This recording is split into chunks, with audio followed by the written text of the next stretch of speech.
the church. What God will say to you, church, is carry on.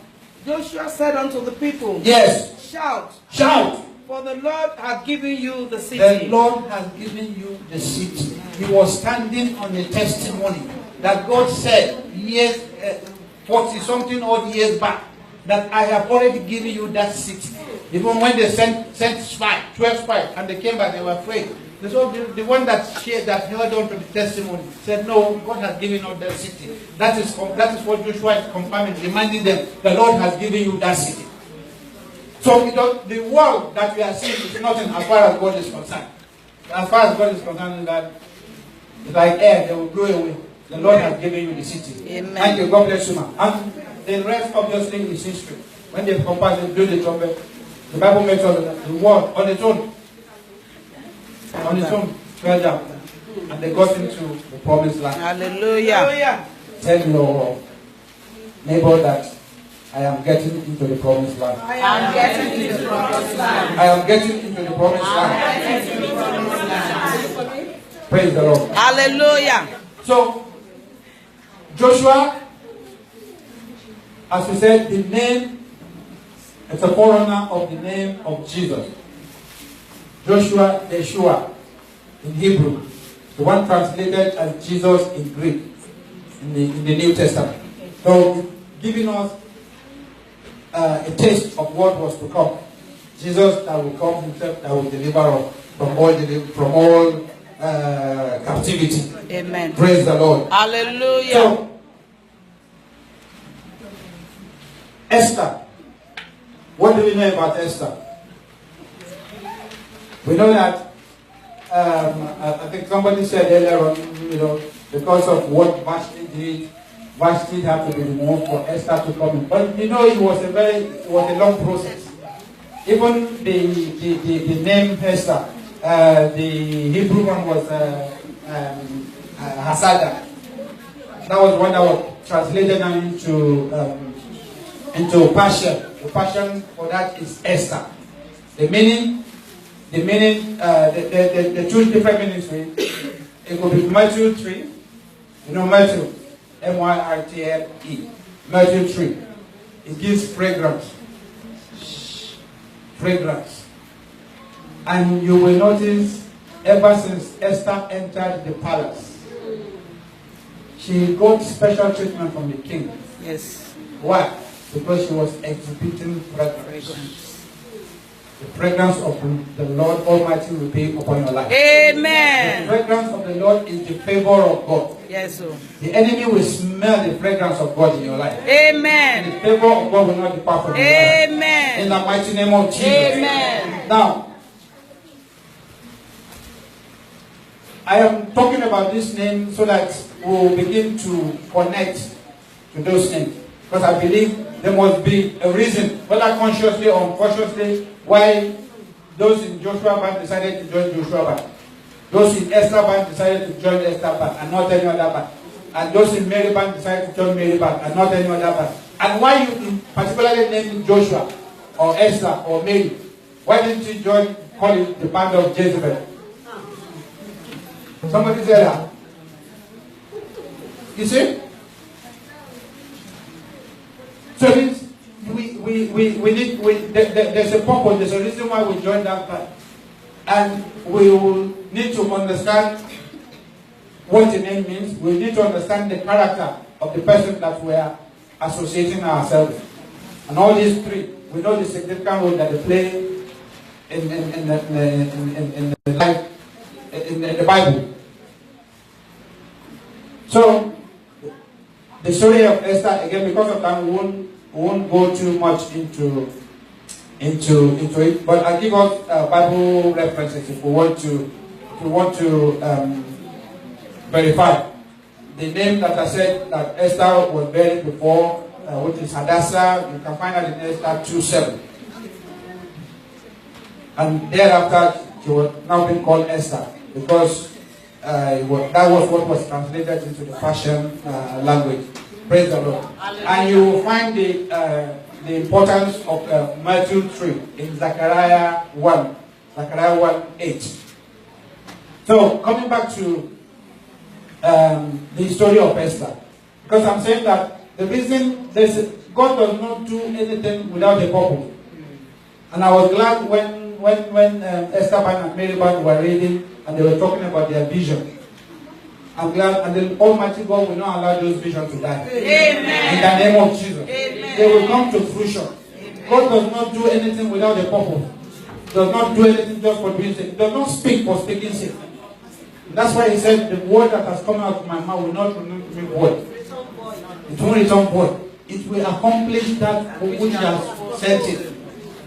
It does not matter how long it takes. It will accomplish that purpose. So, for you to find yourself either in Joshua band or Esther band or Mary band, it's not by accident.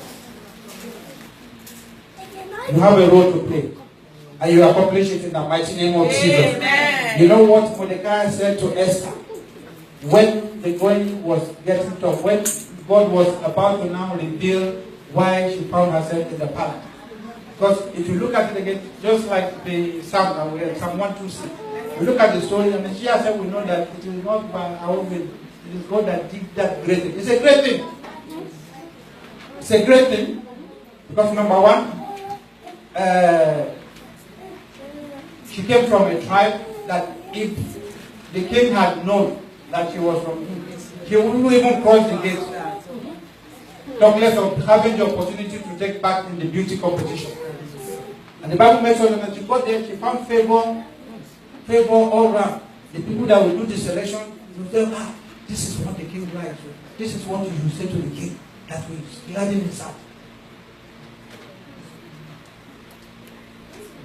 This is how you should prepare. This is what you should say. This is what you do. This is what you shouldn't do. And when it came to a point, maybe that time she still wasn't sure of her purpose there. When the guy had to remind her, Esther 4:14, said, who knows? Maybe it's for this reason, for this purpose, that you are in the palace. And that brings me to, I want to just remind the Esther back in your report. Said one of your listeners, winning soul for the kingdom of God. Hallelujah. Hallelujah. And I pray that the Lord will strengthen you to fulfill that vision. Amen. That as part of your anniversary report next year, you'll be able to look back and say, we have won so many souls for the kingdom of God. In the name of Jesus. It won't just be on paper. You will see, every eye will see. Even the healing, even the unbelievers will say, no, God has done great things in my God. Hallelujah. Because of the vision, the assignment that Esther gave themselves. Maryban also, I will come to Maryban in a minute. Because you also shared your vision there. And you know the interesting thing, the way the book of Esther ended. Yeah? If you go to Esther 8:17. I'm just quoting this because I believe we all know the story of Esther. How she became king and the plot that Haman plotted. He fell the gallows that he prepared. It was him that was sacrificed there. And after that, yes ma'am. And in every province, and in every city. Just a second ma'am. Now after that situation, and the king now had to call Mordecai. And the book of remembrance was opened. This is when everything now started coming out. And that is when the king got to know the plot against the Jewish people. And because of that, God now gave them order that to go to every city, give every city in this book, all their enemies, give them the right to go and finish them. And the fear now entered into the enemies. That's where... Whatsoever the king's commandment and his decree came. Yes. The Jews had joy and gladness. Yes. A feast and a good day. They now started to celebrate. Hallelujah. And many of the people of the land became Jews. That is when I noticed that people... Can you imagine you being in UK and a situation happened I believe majority of us are Nigerians. Now, and a situation happens in Nigerian community, and British people see it, and they are now, instead of you becoming British, British is becoming Nigeria in UK. Amen. No, you need to go and read that passage to understand it. They're in Persia, they're in the land of Persia. Jewish people that they didn't want in the land of Persia. Yes? And the situation so happened because God did a great thing in their midst. So much so that the people of the land were now becoming Jewish. Do you understand it? I don't know whether you are pretending. I'm telling this, the UK one as an example. For a British man to say in London, that he wants to become a Nigerian because of what God did in the Nigerian community. That is the story of Esther. And many of the people of the land became Jews. Many people of the land became Jews. For the fear of the Jews fell upon them. God the fear fell upon them. Hallelujah. Hallelujah. That will be your portion over here. Amen. In the name of Jesus. Amen. So Esther, ask yourself that question in Esther 4:14. If you can read it, if a member of Esther one can read it.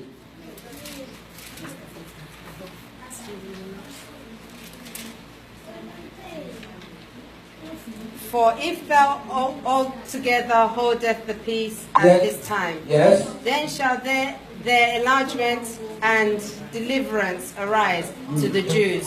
The Lord will not replace you in this church in the name of Jesus. Another person will not take your place in this church in the name of Jesus.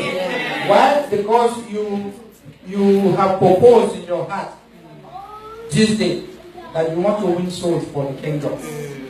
Therefore, carry on. Then shall their enlargement and their deliverance arise from the Jews and from another place.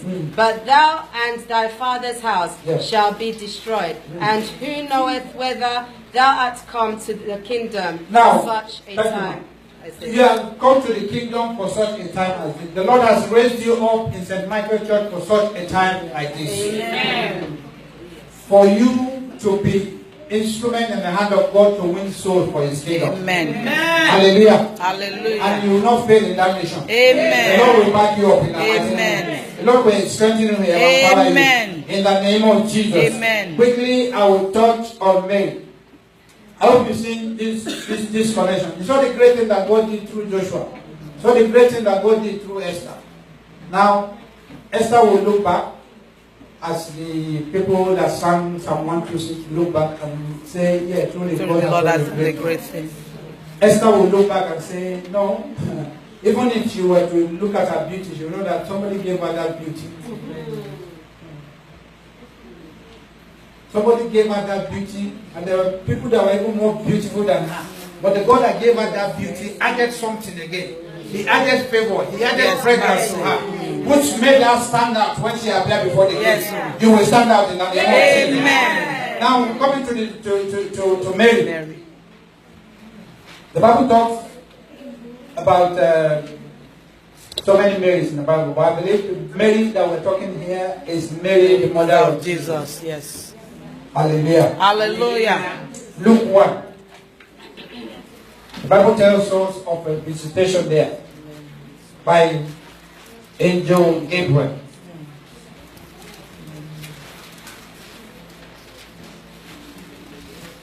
Somebody read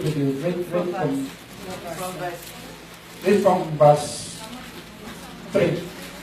It seemed good to me also, Yeah. having had perfect understanding of all things, Yeah. from the very first, to write unto thee in order, most excellent Theophilus, that thou mightst know the certainty of those things wherein thou hast been instructed.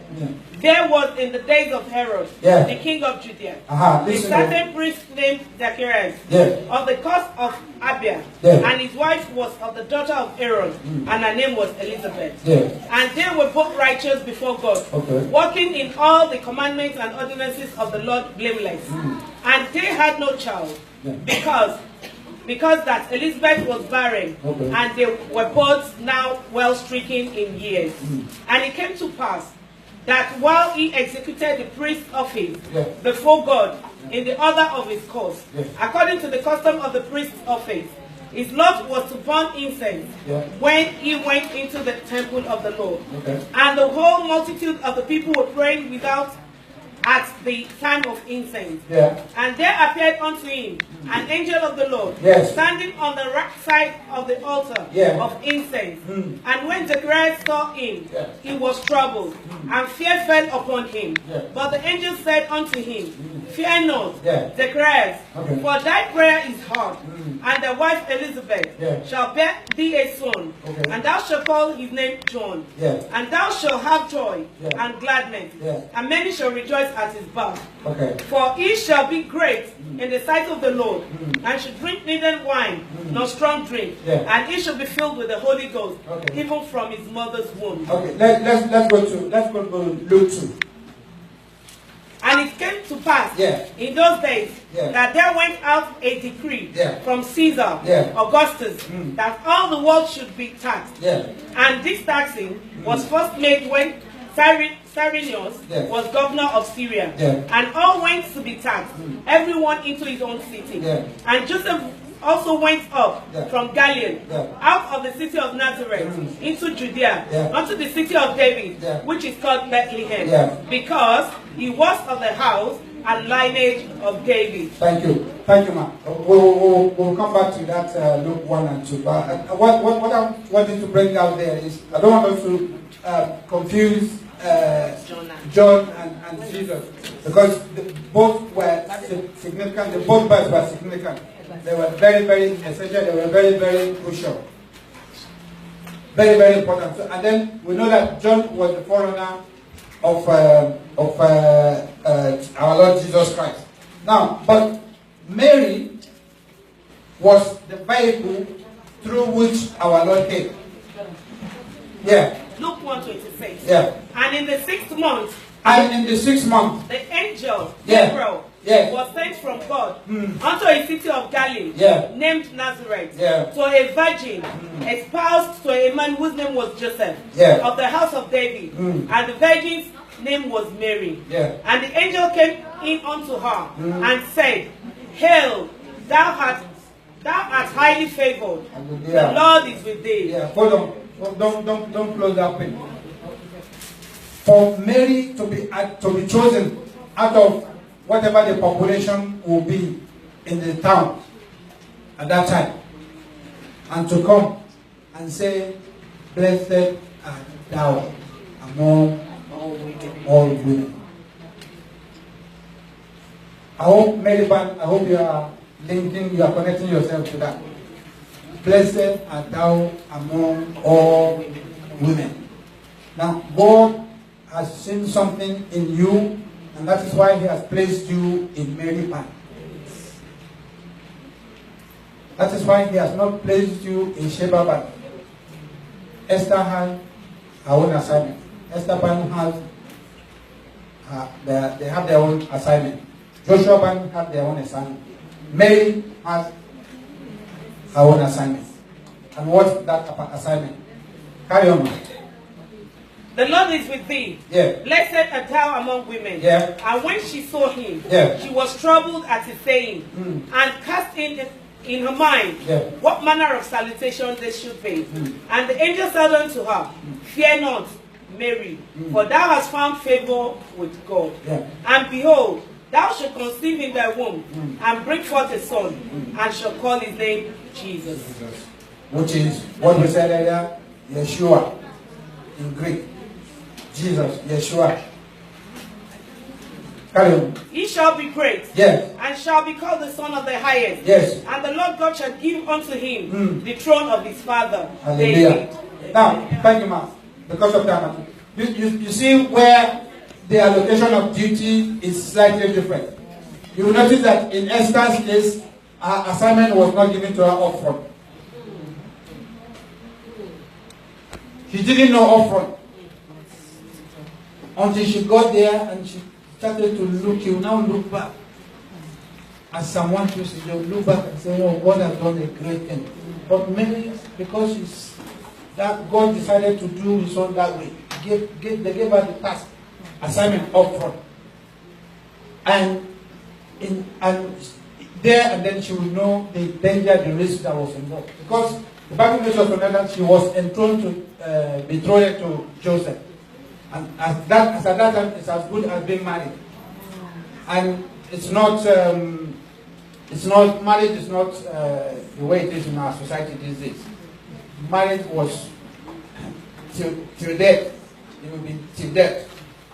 And she knew that what the angel was telling her, it became public knowledge.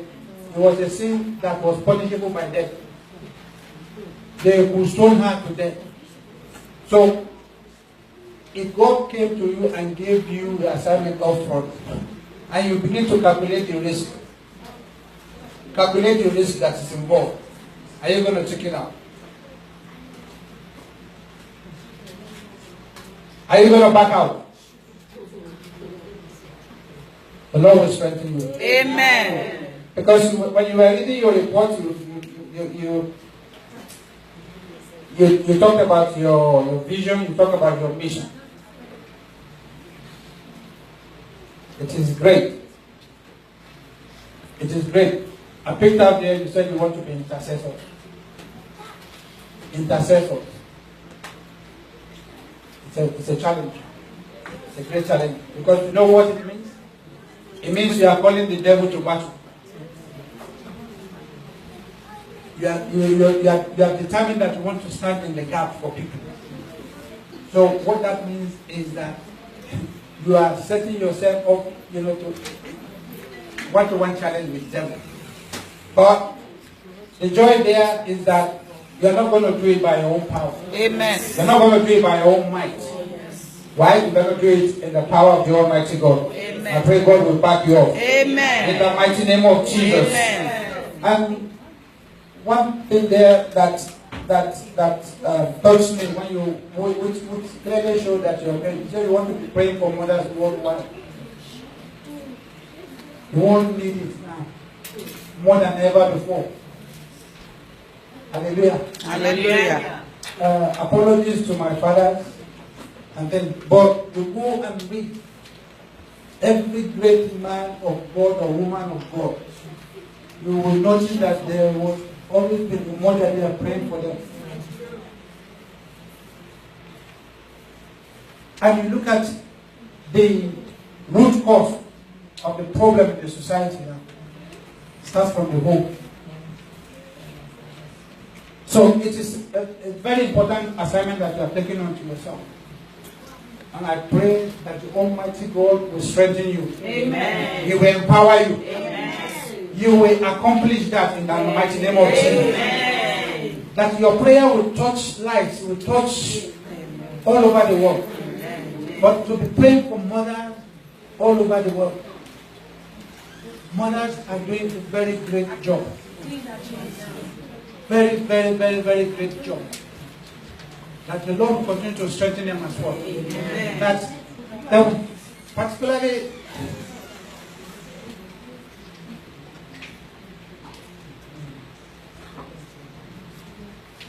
the fathers have their own role to play. But I cannot pray for my children the way my wife will pray for her children.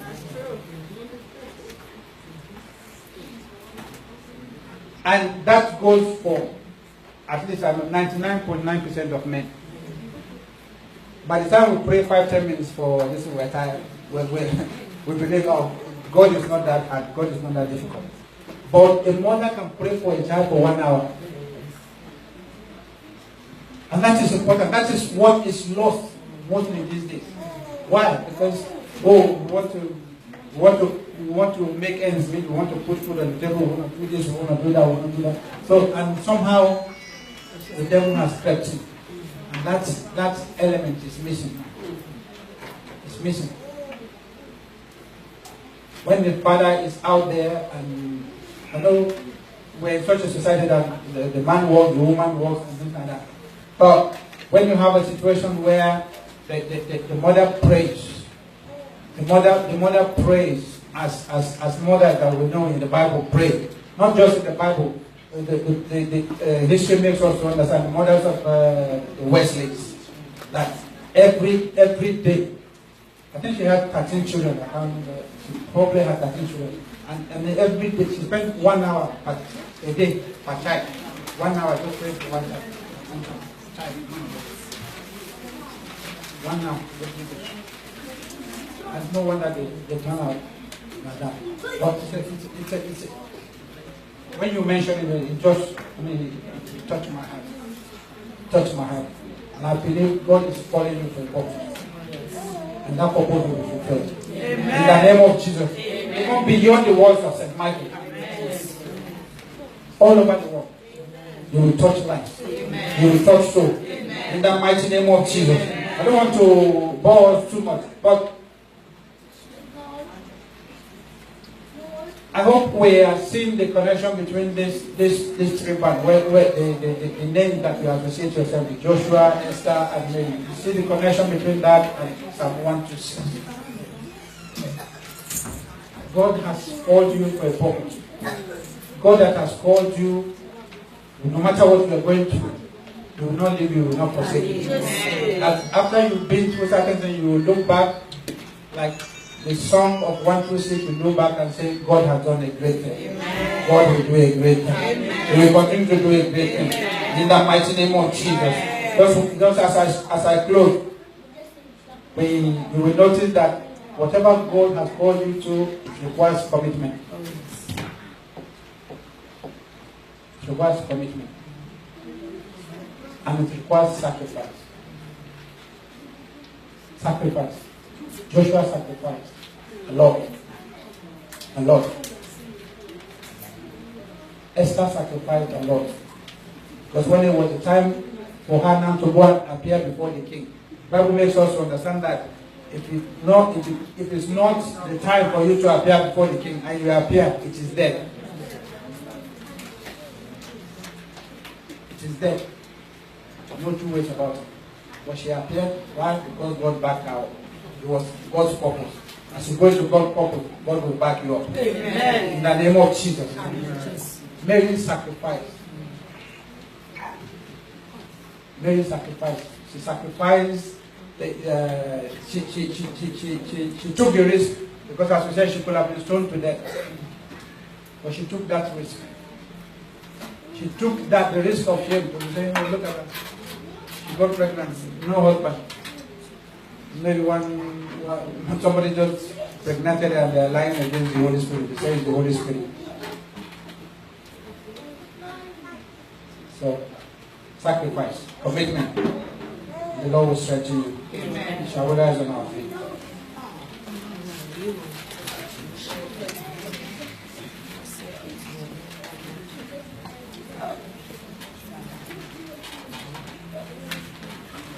We want to tell God that according to Psalm 126, we read of a God that does great things.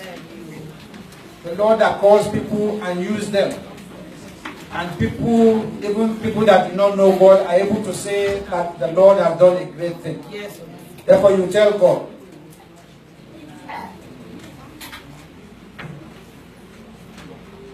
that not just Joshua Bank, not just Esther Bank, not just Mary Bank, but for the fact that I am in this anniversary today, oh Lord, you will accomplish great things through me. Amen.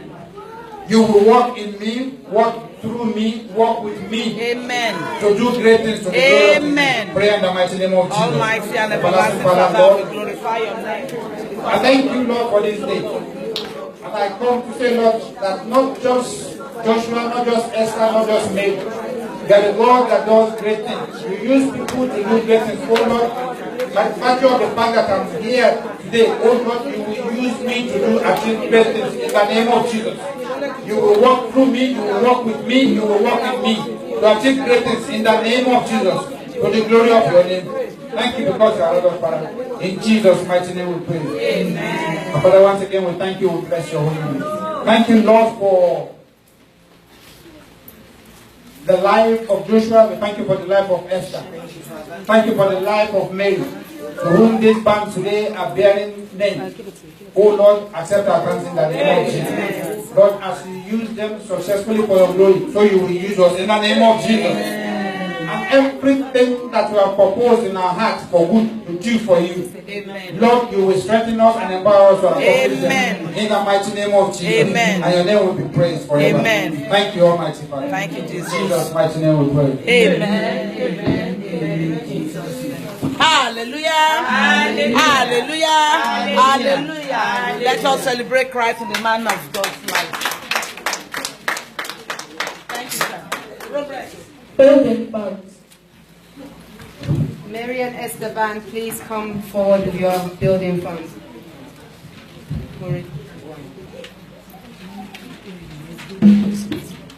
Which one?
They are here to celebrate the Thanksgiving with you. Praise God. Our Lord and our God, we thank you, O Lord. We thank you, O Lord, because out of some that you have provided, all that you have provided for us, we have deemed it fit, O Lord, to build the house of God. Father, we pray, O Lord, as we are building the house on earth, Father, may we have a place in heaven in the name of Jesus. May we have a place in heaven in the mighty name of Jesus. Oh Lord God Almighty, building a house on earth is not enough, but to make a good preparation in heaven, O Lord. Father, count us worthy, O Lord, for your house in heaven. Count us worthy for the house in heaven. Father, Lord, we pray that this morning that we have all contributed, we ask that you sanctify it with the blood of Jesus. We ask that you sanctify it with the blood of Jesus. The money shall be used for the glory of God. The money shall be used to edify your name. In the mighty name of Jesus. This church shall grow from strength to strength. It shall grow in the glory of God. It shall grow from higher to higher. In the mighty name of Jesus. You will provide for this church, O Lord, that comfortable place that is big enough. As you have promised, so shall it be. In Jesus' mighty name we have prayed. Amen, amen, amen, in Jesus' name. Hallelujah, hallelujah, hallelujah, hallelujah. Please, let's make everything now snappy, that we can run things up for half 5. No. Thanksgiving. Children's Thanksgiving. Children, please come forward with your Thanksgiving.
Short one though. Àwọn ìwé St. Michael bí mo àfògbó fún Ọlọ́run bàbá, àfògbó fún Ọlọ́run ọmọ, àfògbó fún Ọlọ́run ẹ̀mí mọ́, àdúpẹ́ fún Ọlọ́run mẹ́ta lọ́kan. Ọba tó ń jẹ tó ń san, ìjìnlẹ̀ fi aládé wúrà, ọba tó ṣọmọ látọ̀sẹ̀ tó kọjá wá di ọ̀sẹ̀ kó lọ́wọ́ kó gba ọpẹ́ wa. A fi ọpẹ́ yìí, a fi adúpẹ́ lọ́wọ́ àjọ̀dún ọjọ́ òní, wípé Ọlọ́run kà wá fún Ọlọ́run kà wá yẹ. Ọlọ́run tún fi fún akóló akógba ọpẹ́ wa. Àwa fi ọpẹ́ yà fi wọnú ọ̀sẹ̀ tuntun lọ wípé ọba tí máa ṣọ́ ni kọ́lọ́run kó máa ṣọ́ wa pé retentive memory kọ́lọ́run kó jogún wa gbogbo ogun ọ̀bẹ gbogbo ogun ẹjọ́ gbogbo egun wàhálà kóló wa má jẹ́ òde bí kóló akógba ọpẹ́ wa jésù wa.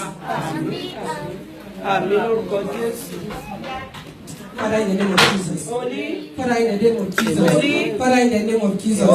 Honor and glory and majesty to your name, O Lord. We thank you on behalf of all our children. We exalt your holy name. Papa, accept our thanks. Receive our praises. We present all our children unto you. Children that are here, children that are not here. Lord Jesus, bless all our children.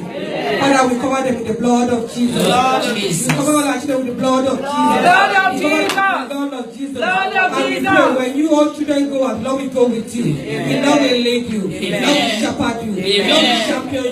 And all the children we exalt in the name of Jesus. And we bring your children to be welcome with. So shall live in the name of God the Father, in the name of God the Son, in the name of God the Holy Spirit. In Jesus' name we have prayed. Amen, amen, amen, in Jesus' name. Surely, goodness and mercy shall follow us. Follow all the days of our life, and we shall dwell in the house of the Lord forever and ever. Amen. Amen. Have a blessed week, children.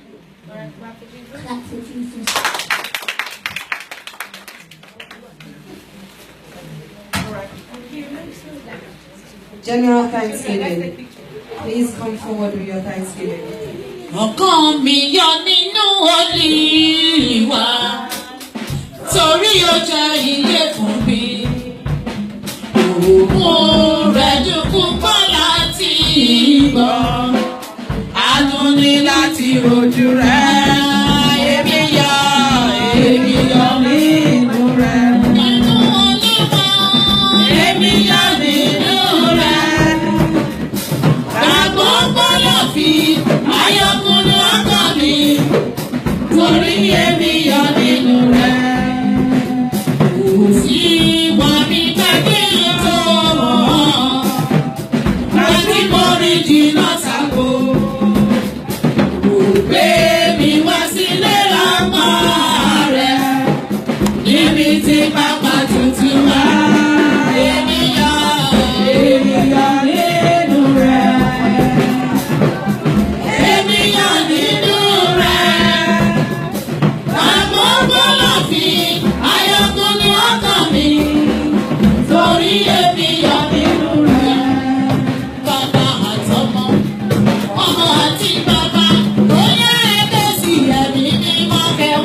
Jésù, agbára ẹ̀jẹ̀ Jésù, orúkọ ńlá ti Jésù, orúkọ Ọlọ́run ayérayé.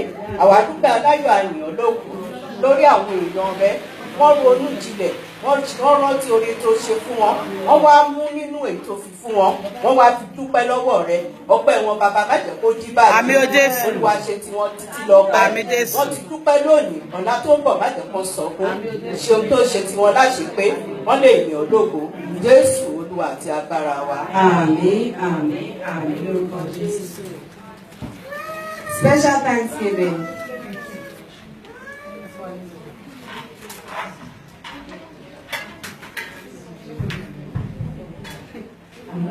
Praise the Lord. Hallelujah. Praise the Lord. Hallelujah. Wọ́n dá ìní ìfẹ́ wá kọrin kan lẹ́ẹ̀kan yẹn. Wọ́n ní mi ò mọ̀dí tó ṣe fẹ́ràn mi. Mi ò mọ̀dí tó ṣe fẹ́ràn mi. Mi ò mọ̀ o, mi ò mọ̀ o, mi ò mọ̀. Mo ṣàmì pé Jésù fẹ́ràn mi. Àní mi ò mọ̀dí tó fi fẹ́ràn mi. Ó máa san owó ní tó bá máa kọrin. Mi ò mọ̀dí tó fi fẹ́ràn mi. Mi ò mọ̀ o, mi ò mọ̀ o, mi ò mọ̀. Mo ṣàmì pé Jésù fẹ́ràn mi. Àti ìgbẹ́yẹ pé mi ò jáde fún special Thanksgiving.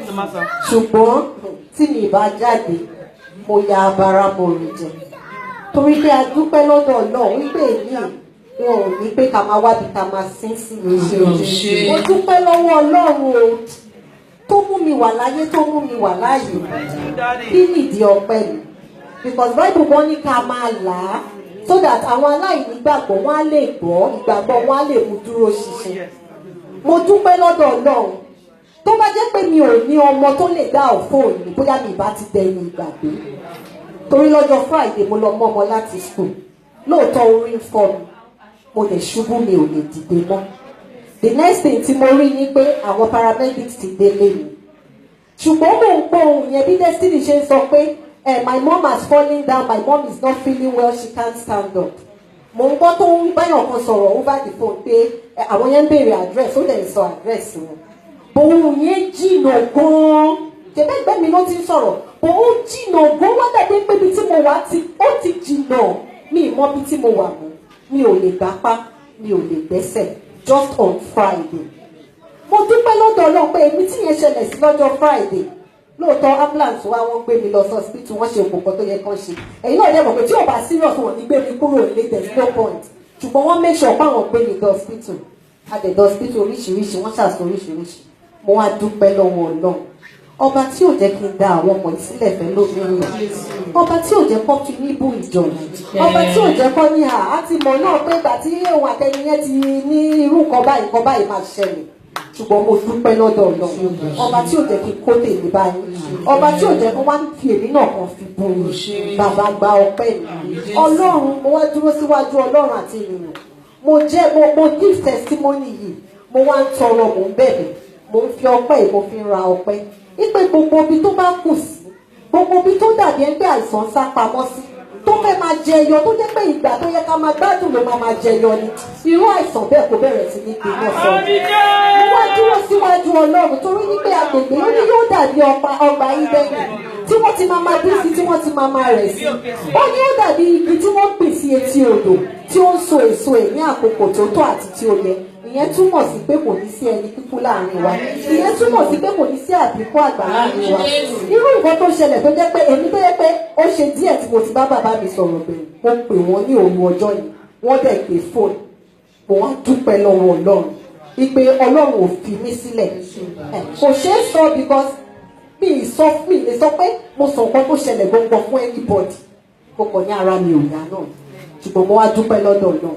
Ọlọ́run ṣe ìyanu mo dúpẹ́ lọ́dọ̀ Ọlọ́run torí kò sí bó ṣe lè jẹ́ ọ̀tá bá ń jà bí kákúkọ o tó bá jẹ́ kó ṣẹlẹ̀ ní mo mọ̀ pé aṣáàdúpẹ́ lọ́dọ̀ Ọlọ́run mo dúpẹ́ fọ́lọ́run ọpẹ́ mi kò tó kò ń ṣọwọ́ ta mú wá torí nínú ọ̀pọ̀lọpọ̀ tọ́lọ́run ṣe fún wa ni àti mú kékeré wa kò tiẹ̀ ń ṣe pé torí àwọn àdúrà gbà ṣùgbọ́n Ọlọ́run gbà ni ó máa fẹ́ fi àjùlọ hàn wá ní ìgbà míì tá a bá mọ rírì Ọlọ́run nígbà míì tó bá dàbí ẹgbẹ́ ṣe bí papọ̀ kú ni ẹ̀yẹ jẹ́ kọ́lọ́run ra fi àbúrò kú wọn wà àmọ́ pàṣẹ kú kọ́lọ́run jọ kó gba ọpẹ́ mi kọ́lọ́run jọ kó gba àyìn mi kọ́lọ́run jọ kó gba ọpẹ́ mi ẹnu ọpẹ́ mi kó má jẹ́ ọkàn irú nǹkan báyìí kó má tún wá ṣẹlẹ̀ mọ́ ká má rí ogun àìsàn mọ́ torí tí ò bá tẹ́ tó bá dé pé ìgbà tí mi ò tí lọ mú destiny ní school nǹkan kó dé pé mi àti divine like kan la wà nílé ta ló lè pè ṣùgbọ́n mo dúpẹ́ lọ́dọ̀ Ọlọ́run torí pé at his own time ló jẹ́ kó ṣẹlẹ̀ so that there will be a testimony kí Ọlọ́run jọ kó gba ìdí ọpẹ́ mi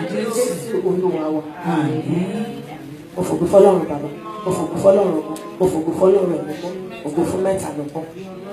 Mo dúpẹ́ lọ́wọ́ Ọlọ́run àlẹ́ tí kìí ṣe Ọlọ́run àwọn ògo Ọlọ́run St. Michael ọba tó ń ṣèlérí tó mú lérí ṣe wípé nínú the first thing is mo dúpẹ́ pé ọdún ìdásílẹ̀ dé ẹni tó bá mọ nǹkan tó orin yẹn jẹ́ sínú ayé mi mo dúpẹ́ lórí Akínọlá wípé Ọlọ́run bá mi fi ọdún kún ọdún rẹ̀ ní ọjọ́ Friday yẹn. We celebrated his birthday. We did it in a little way we could do it. Mo dúpẹ́ lọ́wọ́ Ọlọ́run alààyè tí kìí ṣe Ọlọ́run àwọn òkú because the lady that takes care of Akínọlá for me when I go to work all of a sudden ó kàn ní kankan fún àwọn láti àyàwó dókè gbogbo tẹ́sì lọ ti ṣe ó sì wà lọ sí títí mo ṣe ń sọ̀rọ̀ yìí ọ̀dọ̀ mi láwọn ọmọ ẹ̀ wà láti jọ Monday Tuesday I couldn't go to work at all. Wọn ò rí kankan tó ń ṣe gbogbo tẹ́sì lọ ti ṣe fún ó máa ń pè mí kódà lóru Akínọlá ẹ̀ máa gbàdúrà fún mi ò ní dá àwọn ọmọ mi nù mo dẹ̀ mọ̀ pé Ọlọ́run St. Michael Ọlọ́run tí mo bá rìn ni mo dúpẹ́ pé àní fi òkú ọmọ náà ránṣẹ́ sílé lábẹ́ kó ti wò kó rí nítorí pé àti mọ̀ọ́mọ̀ mi olóore mi ni tó bá jẹ́ kí wọ́n ló ṣe tó fi nu omijé kúrò lójú mi nítorí pé ó nu omijé kúrò ní ojú mi Ọlọ́run á ru ọlá omijé ìyábà mi dáwọ́lé níbi tó wà lọ́rùn wà dúpẹ́ lọ́wọ́ Ọlọ́run pàápàá ní oṣù méjì náà 30 years counting màmá mi fàyè sílẹ̀ lọ. Mo dúpẹ́ pé gbogbo àwa tó fi sílẹ̀ kò sẹ́ni tó yọkún nínú wa. Mo dúpẹ́ pé bí ìjì ti jà bí afẹ́fẹ́ ti fẹ́ tó kò gbé ẹnì kankan wa lọ. Ọ̀pẹ́ mi lọ́dọ̀ Ọlọ́run nìyẹn. Pàápàá mo dúpẹ́ pé àjọ̀dún òní yóò ṣeé ṣe nítorí èṣù gbógun mi ní kò gbógun. Because a dúró ní last week Sunday a ní pé ká ṣe 1 or 2 things ní church. Kò sáyè Akínọlá ò tẹ̀lé mi wá. Mo wá wò pé báwo mo ṣe fẹ́ ṣe mo ṣáà dúró pé I will be a partaker of it. A ṣe nǹkan tá a fẹ́ ṣe nínú church pé ká clear around. Mi ò mọ̀ pọ́lọ́run fẹ́ fi ré ewu kúrò lórí mi ni. By the time tí máa lọ mú Akínọlá níbi tó wà ó ti rẹ̀ ni mo máa dé ní tí máa dẹ́nu ọ̀nà lébà mo kàn rí pé ilẹ̀kùn yẹn wà ń ṣí sílẹ̀. Mo kàn ra tàbí mẹ́yìn. Mo lo scope yẹn ìfà tí mi mọ bí tọ́gbọ́n yẹn ti wá. Mo á yọjú lọ́kàn mi kàn ráwọn aláṣọ dúdú kan tó dúró bẹ́ẹ̀. Àwọn èyí ti jẹ̀gbọ́. Àwọn ará ilé mi ti rí mi so definitely wọ́n mọ̀ mi. So mo rò pé báwo mo ṣe mo kàn bẹ̀rẹ̀ fọgbọ́n bèrè pé ṣé láńlọ́ọ̀dù ti pè mí àti ìpè mo mọ̀ kan tó ń ṣẹlẹ̀ tẹ́lẹ̀tẹ́lẹ̀ bọ́n ṣe ní wọn ò pè ṣe ní chicken and cheese Akínọlá ní kí n rà fóònù tí mo ní kò sówó ní ọkàn ilé wa báyìí mo ní Akínọlá it's time to buy your chicken and cheese ǹjẹ́ kọ́mọ yẹn mọ̀ kan tó ṣẹlẹ̀ bá ṣe fò lọ nìyẹn pa ta ṣe dúró síwájú nìyẹn wọn á lọ dúró bẹ̀ wọ́n á pè ibi tẹ́tẹ́ bá dé mí ìtẹ́ mọ̀ bóyá ẹni mẹ́ta bóyá ẹni mẹ́rin kó tiẹ̀ kàn mí for the fact pé mo rí yúnífọ̀mù ìjọba yẹn kì í ṣe tèmi at the 99.9 hour tí mo ti gba ògo yìí tí ayé ò lè dá dúró ní kíní kan wá rí ọ̀gìn ẹ̀d mo ṣe wá dúró nìyẹn wá ní sùúrù wọn á wò wọn lọ́ọ̀kan mo rò bí wọ́n realize sọ́dà pé wọ́n fẹ́ mọ̀ pé bóyá ẹnìyẹn kò mo ṣáà dúró àtọ́ ṣe gbogbo ìtọ́ máa ṣe tọ́kọ́ ṣe lọ báyìí mo kàn ra wọnú ilé mo kàn tilẹ̀kùn yàrá mi mo yí kọ́kọ́rọ́ sí pé ìyẹn ti fò mí dá kò dúpẹ́ lọ́wọ́ náà gbà tó tún máa di Friday mo lọ kó àwọn ọmọ yẹn ní school màmá àwọn ọmọ yìí wà ní hospital bàbá wọn wá bẹ̀ mí pé kí n jẹ́ káwọn ọmọ yẹn sùn sọ́dọ̀ mi wípé nítorí wọn ò nílé dúró nínú yàrá kan mi mo wá kó wọn sọ́dọ̀ ordinarily ó yẹ kí n lọ sọ́jà kí n fi tó dàgbà nu wọn lẹ̀ pẹ̀lú àwọn ọmọ yẹn pé wait stay with the children I'll go to the market and get stuff then màá wá síbẹ̀ fún yín kẹ́lẹ́ jẹun ẹ̀mí yẹn kọ́ mo lórí fún mi mo ní all of you go and sleep àwọn ọmọ tó jẹ́ pé wọn kì í sùn tẹ́lẹ̀tẹ́lẹ̀ by fire back force mo ṣàfihàn èjìká within 5 minutes táwọn ọmọ yẹn sùn mo kàn gbọ́ gbàgbàgbà lẹ́nu ọ̀nà rẹ̀ mi ò ṣílẹ̀kùn the next bó ṣe máa fi ọwọ́ tilẹ̀kùn báyìí ilẹ̀kùn yẹn ṣí torí àwọn labour táwọn bá wọlé wọn tilẹ̀kùn dáadáa but èmi máa ń yí kọ́kọ́rọ́ sẹ́yìn ilẹ̀kùn mi ti bá ti wọnú lé.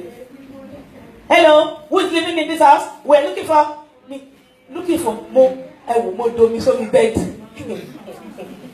pẹ̀lú ọmọ 5 nínú yàrá kan àtẹ̀lé ó di 6 ẹnu wo ni mo fẹ́ fi sọ bóyá ọlọ́pàá o bóyá àwọn ti bí o bóyá enforcement kò tẹ̀ kàn mí lọ́ba ní ẹni tó ń rí wọn ògbóyìnbó dáadáa wọ́n bá ní àwọn mélòó náà gbélé wọn mo ṣáà ń gbọ́ mọ̀ ń gbọ́ gbogbo nǹkan tó ń bèèrè báwọn ń gbá obìnrin kan tó lọ́mọ obìnrin tó lọ́mọ nínú ilé ẹ máa mọ̀ mi ò sílé wọ́n wá gbálẹ̀kùn mi ní èèyàn kan wá ń pọ́ǹtì pé èèyàn kan ń gbé nínú ibẹ̀ yẹn níwà yẹn rí mi tí mo wọlé pẹ̀lú àwọn ọmọ bọ̀ǹgbà tó máa kọlẹ̀kùn mi ò dáhùn mo fẹ́ káwọn ọmọ yẹn sùn àṣọ Ọlọ́run lórí kí n má dáhùn ó wọ̀n wá ní ọkọ̀ bẹ̀rẹ̀ sí ní gbá ilẹ̀kùn mi ní gbàgbàgbàgbà mo di wọn wò pé Ọlọ́run má máa jẹ́ kíkan náà àwọn ọmọ yìí di Ọlọ́run jọ mo wá sọ́tọ̀ má máa jẹ́ kíkan kan nu wọ́n jì má máa jẹ́ arógun àkóbá àdábá lọ́wọ́ tí mo wà yìí wọ́n gbàgbà tó wọ́n try láti wọ́n ṣe ilẹ̀kùn yẹn kò ṣe wọ́n ṣàgbọ́n wọn gòkè lọ wọ́n sọ̀rọ̀ mo gbọ́ tán rédíò we met a young lady in the house kìnìkan mo lẹ̀ pa mórí bẹ́ẹ̀dì mi ní pé ẹ̀yin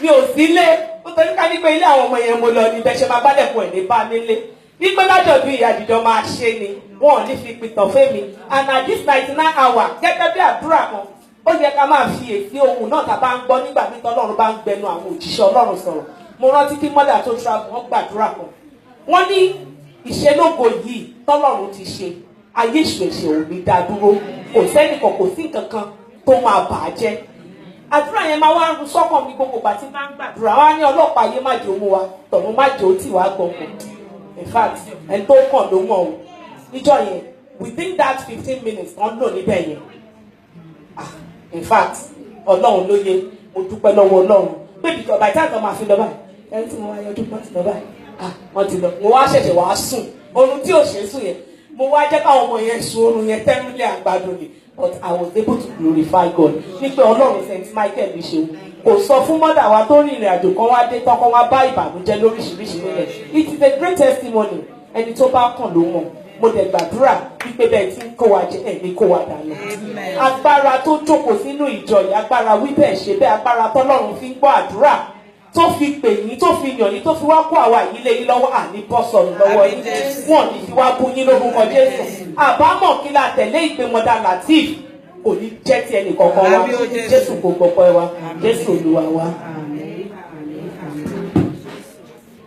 Mo mọ̀ pé mi wá o bàbá wa gbọ́ pẹ́ mo mọ̀ pé mi wá o bàbá wa gbọ́ pẹ́. Ẹ̀mí mímọ́ wá gbọ́ pé mi mo fi ìyìn fún mẹ́ta lọ́kàn. Ẹ má sálọ ẹ má ṣe prayer. Mo fi ògo fún Ọlọ́run bàbá mo fi ògo fún Ọlọ́run ọmọ mo fi ògo fún Ọlọ́run ẹ̀mí mímọ́ mo dúpẹ́ lọ́wọ́ Ọlọ́run last born mi èmi gbọ̀ngàn ní ọjọ́ ìbí ẹ̀ mo dúpẹ́ pé 27 years ago tí n bá ronú jinlẹ̀ ọ̀rọ̀ mi tó ọpẹ́ ó ju ọpẹ́ lọ ìjíjà ṣùgbọ́n mo dúpẹ́ lọ́wọ́ Ọlọ́run wípé kò domi inú àgbọn mo dúpẹ́ kó bá mi dán ọmọ náà sí inú mi dùn lórí ọmọ náà mi ò sọkún lórí rẹ̀ mi ò rí wàhálà mi ò rí dààmú èṣù gbógun ṣùgbọ́n mo dúpẹ́ Olúwa ó yẹ o ó ṣe Ọlọ́run máa ṣe bó ti ń ṣe pẹ̀lú rẹ ní re pẹ̀lú mi bẹ́ẹ̀ ni mo máa ṣe lọ láti mi sílẹ̀ tọmọtọmọ àwọn ẹ̀gbọ́n ẹ̀ àwọn àbúrò ẹ̀ àbúrò wa ní báyìí àwọn àbúrò àwọn ọmọ ẹ̀rọ kọ́tù òun ni òun là dígbẹ̀yìn òun ni lastminute.com àtàwọn ẹ̀gbọ́n ẹ̀ tó ti fi ìfẹ́ sí àárín wọn Olúwa ayé èṣù òṣè bàjẹ́ kó rà ní máa jọba lọ Olúwa náà àánú rẹ̀ gbogbo ọpẹ́ mi.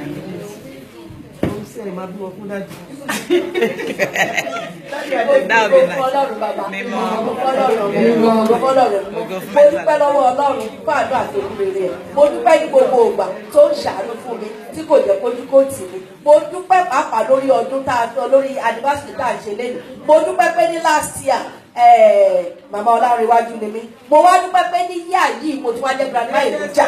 Olúwa ṣeun nítorí pé ó ṣàánú fún mi. Ọ̀rọ̀ mi tọ́pẹ́ o ṣùgbọ́n ẹ̀rù tó bá mọ̀ mí ló lè sọ. Mo dúpẹ́ lọ́wọ́ Ọlọ́run mo dúpẹ́ lọ́wọ́ Ọlọ́run mo dúpẹ́ lọ́wọ́ Ọlọ́run tó tún yàn fún mi Ọlọ́run mo dúpẹ́ tí mo dẹ̀ mọ̀ pé kò ní fi lè ṣàṣemọ́ tí mo mọ̀ pé láìpẹ́ láì jìnnà ọmọ náà á lọ́wọ́ rẹ lẹ́yìn mo dúpẹ́ lọ́wọ́ gbogbo ìjọ St. Michael mo dúpẹ́ lọ́wọ́ ẹbí ará àtọ̀rẹ́ Ọlọ́run tí wọ́n wá bó tẹ̀ sí lọ́jọ́ Thursday tó in fact èmi gbogbo àwọn ọ̀rẹ́ mi ní pé ó ga o lọ́jọ́ Thursday Olúwa ṣeun Ọlọ́run jẹ́wọ́ agbára mo dúpẹ́ Ọlọ́run kó túbọ̀ máa gbọ́ pẹ́ mi kó má jẹ́ kẹ́mi ọpẹ́ mi kó kan gbogbo ọkàn tó wá lóore bí o Ọlọ́run kó jò kó tún fi ṣìnà fún Ọlọ́run kó jẹ́ ká lè lẹ́nu yìí ká lè lẹ́nu ọpẹ́ kó tún fi máa ọpẹ́ mi. Mo bá gbàgbọ́ pèsè fún mi, ìbò tilẹ̀ ṣàlùyẹ. Ẹ̀bùn ọ̀fẹ́ tá a fẹ́ jẹrà àti dùrù. Àti dùrù múramúra, àti dùrù múra. Ẹ̀bùn ọ̀fẹ́ tá a fẹ́ jẹrà àti dùrù.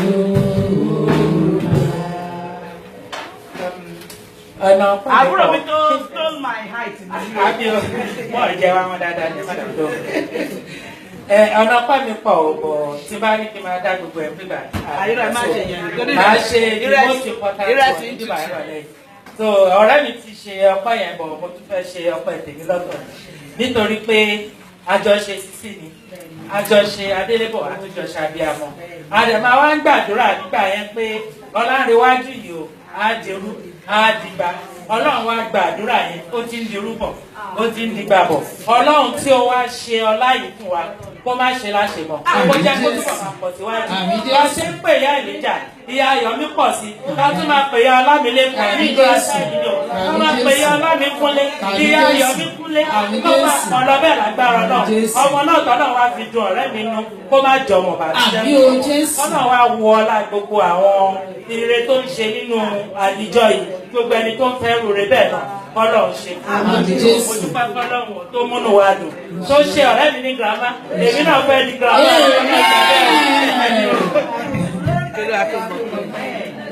Dùrù tàtọ̀ wọ́n lọ́rùn ṣe tìkó tìta.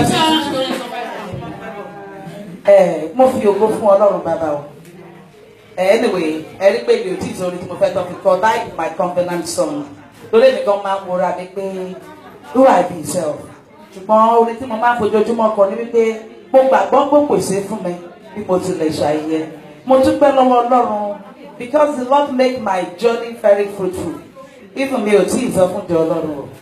Mo dúpẹ́ pé bí eré bí àwàdà Ọlọ́run mú mi wọnú ògo tuntun lọ. Mo dúpẹ́ lọ́wọ́ Ọlọ́run pé ó ṣèmi àgbé inú rere gidi gan o. I went to Mount Horeb.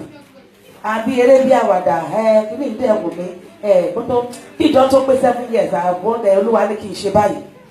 Wọ́n bí eré bí àwàdà láàárín ọ̀sẹ̀ mẹ́ta Ọlọ́run jogún 4 plots of land fún St. Michael. And not just jogún o. Iye ìwé lọ́ba mi going back to our office yẹn. Not just jogún o. Sign, seal and deliver. The survey is done. The legal thing is done. Lórúkọ ìjọ St. Michael ti pè sí. Ṣùgbọ́n ó jọ mí lójú wípé ìgbà tí mo ń lọ àǹtí Tolú ló bá mi ṣe 600 pounds pé.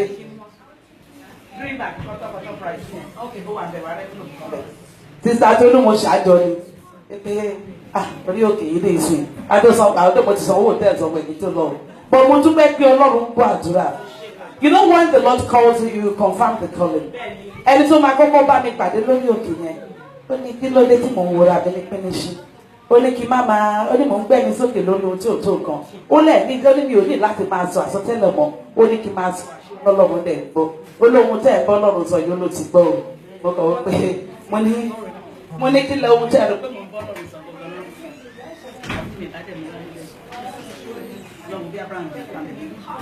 mo ní kí lẹ mọ̀ tí mo ń bọ́ lọ́run sọ torí lìsì tí mo kọ́ lọ sí Mount Horeb yẹn ó kù kan o.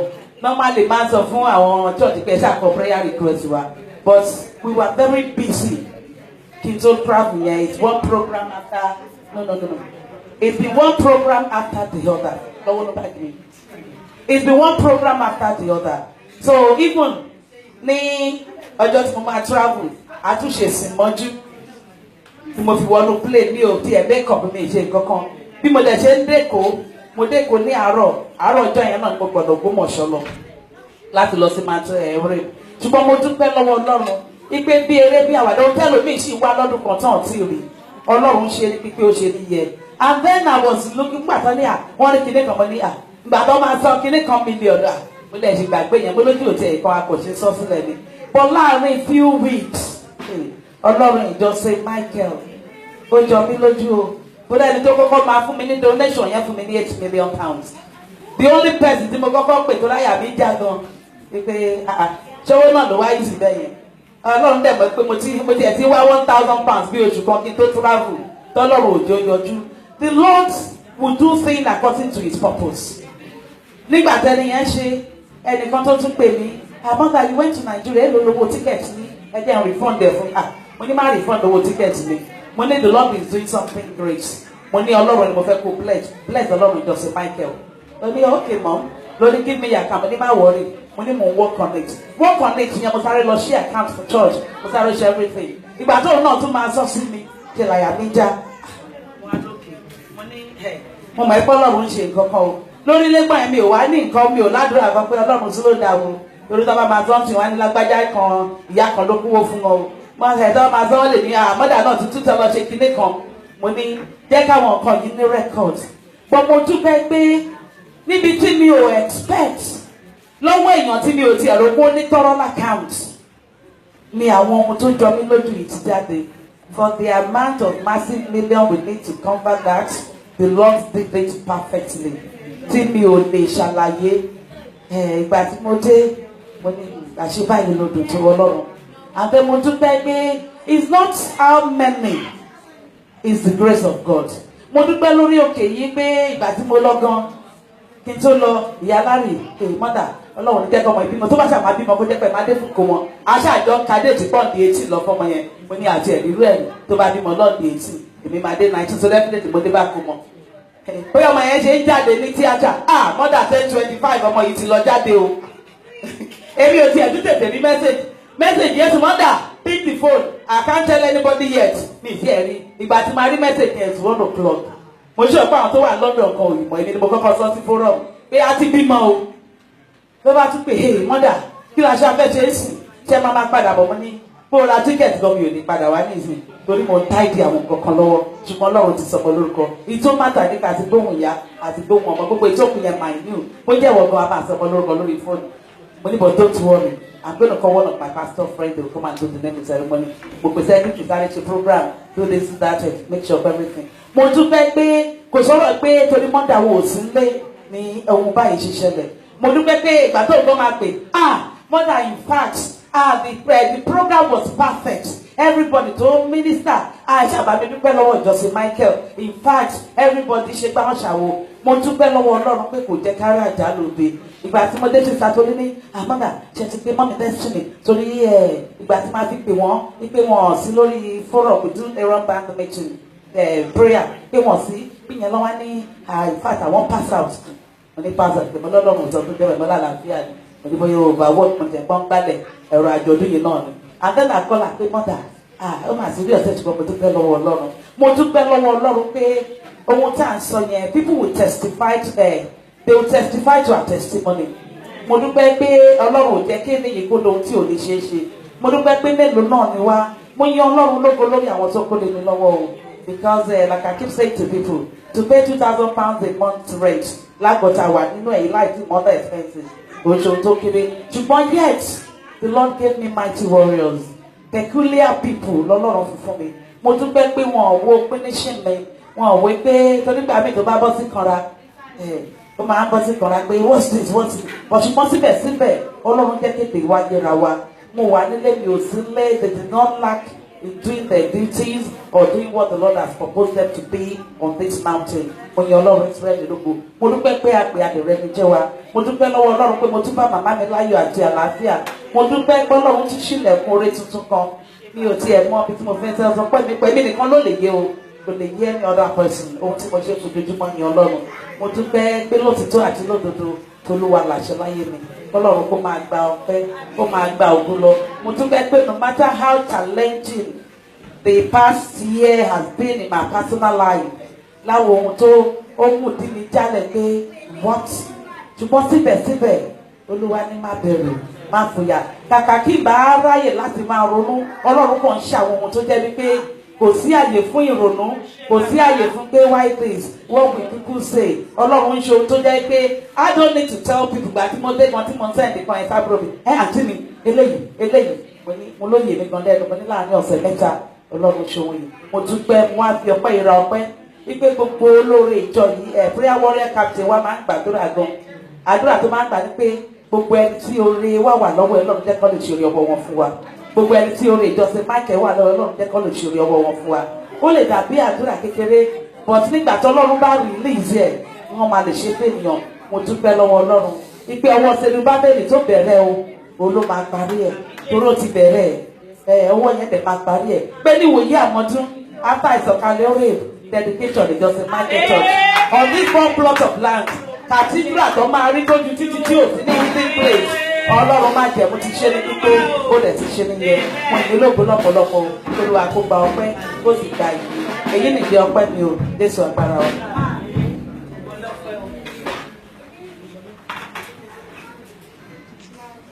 Ọlọ́run tí a kò dádúró.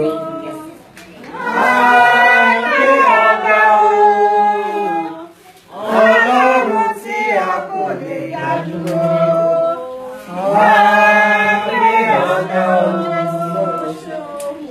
Ọlọ́run tí a kò lè dádúró.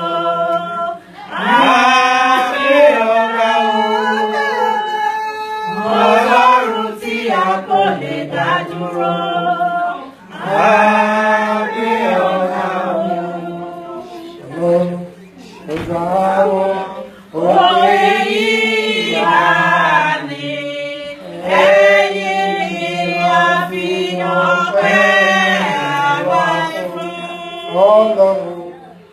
Ọlọ́run tó dá wọn òkè ìgbà ni ẹ̀yin ni wọ́n fi ọpẹ́ fún. Tani ó tún gbéga o bí kò ṣe Bàbá lókè. Tani ó tún fi gbogbo ọpẹ́ fún. Ọlọ́run tó dá wọn òkè ìgbà ni ẹ̀yin ni wọ́n fi ọpẹ́ fún. Makes you come into your presence, my helper. There is something that makes me come into your presence, my helper. My helper, oh, my helper. My helper, oh, my helper. There is something that makes me come into your presence, my helper. Àmín Jésù. Àmín Jésù. Mo tẹ̀ ń dúpẹ́ lórí fún láti ní ìgbà tí ohun ọpẹ́ fún ẹ̀ka nínú ìjọ yín Olúwa tó wà pẹ̀lú yín. Ẹ̀ ń dúpẹ́ lónìí lọ́la bàbá àti àtọ̀lọ́run ní kó pọ̀ tí kẹ́ máa lẹ́nu ọpẹ́ Olúwa tó wà pẹ̀lú yín kẹ́ máa lọ rí kẹ́ máa bọ̀ rí kẹ́ rí bá ti ṣe kẹ́ ọ̀nà gbogbo kẹ́ ṣàṣeyọrí ilẹ̀kùn ayọ̀ tó lọ pọ̀ máa ṣí ilẹ̀kùn tó ń gbé ìbànújẹ́ lè kó máa ṣe fún ìjọ yìí. Bàbá mi àtọ̀lọ́run ní olú ọlọ́run ìpìlẹ̀ wà ní sáré káyá ní sáré wà ní káyá mo ní kẹ́ máa ga kẹ́ máa pọ̀ sí kẹ́ máa bí sí kẹ́ máa rẹ̀ sí kẹ́ máa yìn lórí ilẹ̀ orúkọ jẹ́ kó tàn káàkiri àgbáyé kó gbé kọ̀rọ̀ ọmọ Olúwa ìlú àdúrà Jésù lu ara owó ọgbẹ́ ìbá àyà sí wọn lẹ́kọ̀ọ́ ló tún kọ́ mọ́ ọ̀rẹ́ Jésù lu àtòlùbàlà wa. Àmín àmín àmín lórúkọ Jésù. My hands are blessed. My hands are blessed. With the blessings of the Lord, my hands are blessed. My hands are blessed. With the blessings of the Lord. Anyone I touch.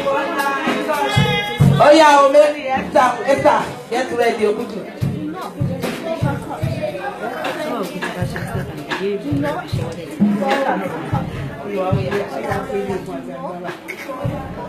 Esther yóò kíákíá o.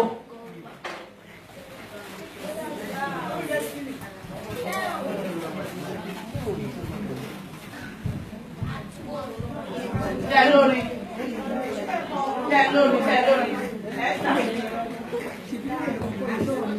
Ayapa sinta kò lè gbàgbé lásìkò dáàbò rẹ̀ àdúrà àti ìrànlọ́ fi ṣẹ́gun ọ̀tá rẹ̀ Ọlọ́run ló dá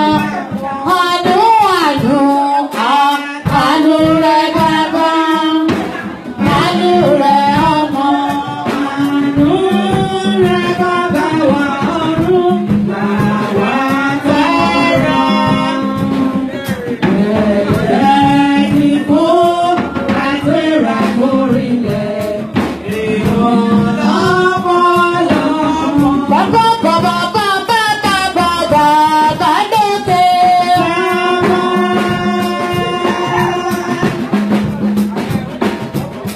Bàbá bàbá bàbá bàbá bàbá lókè.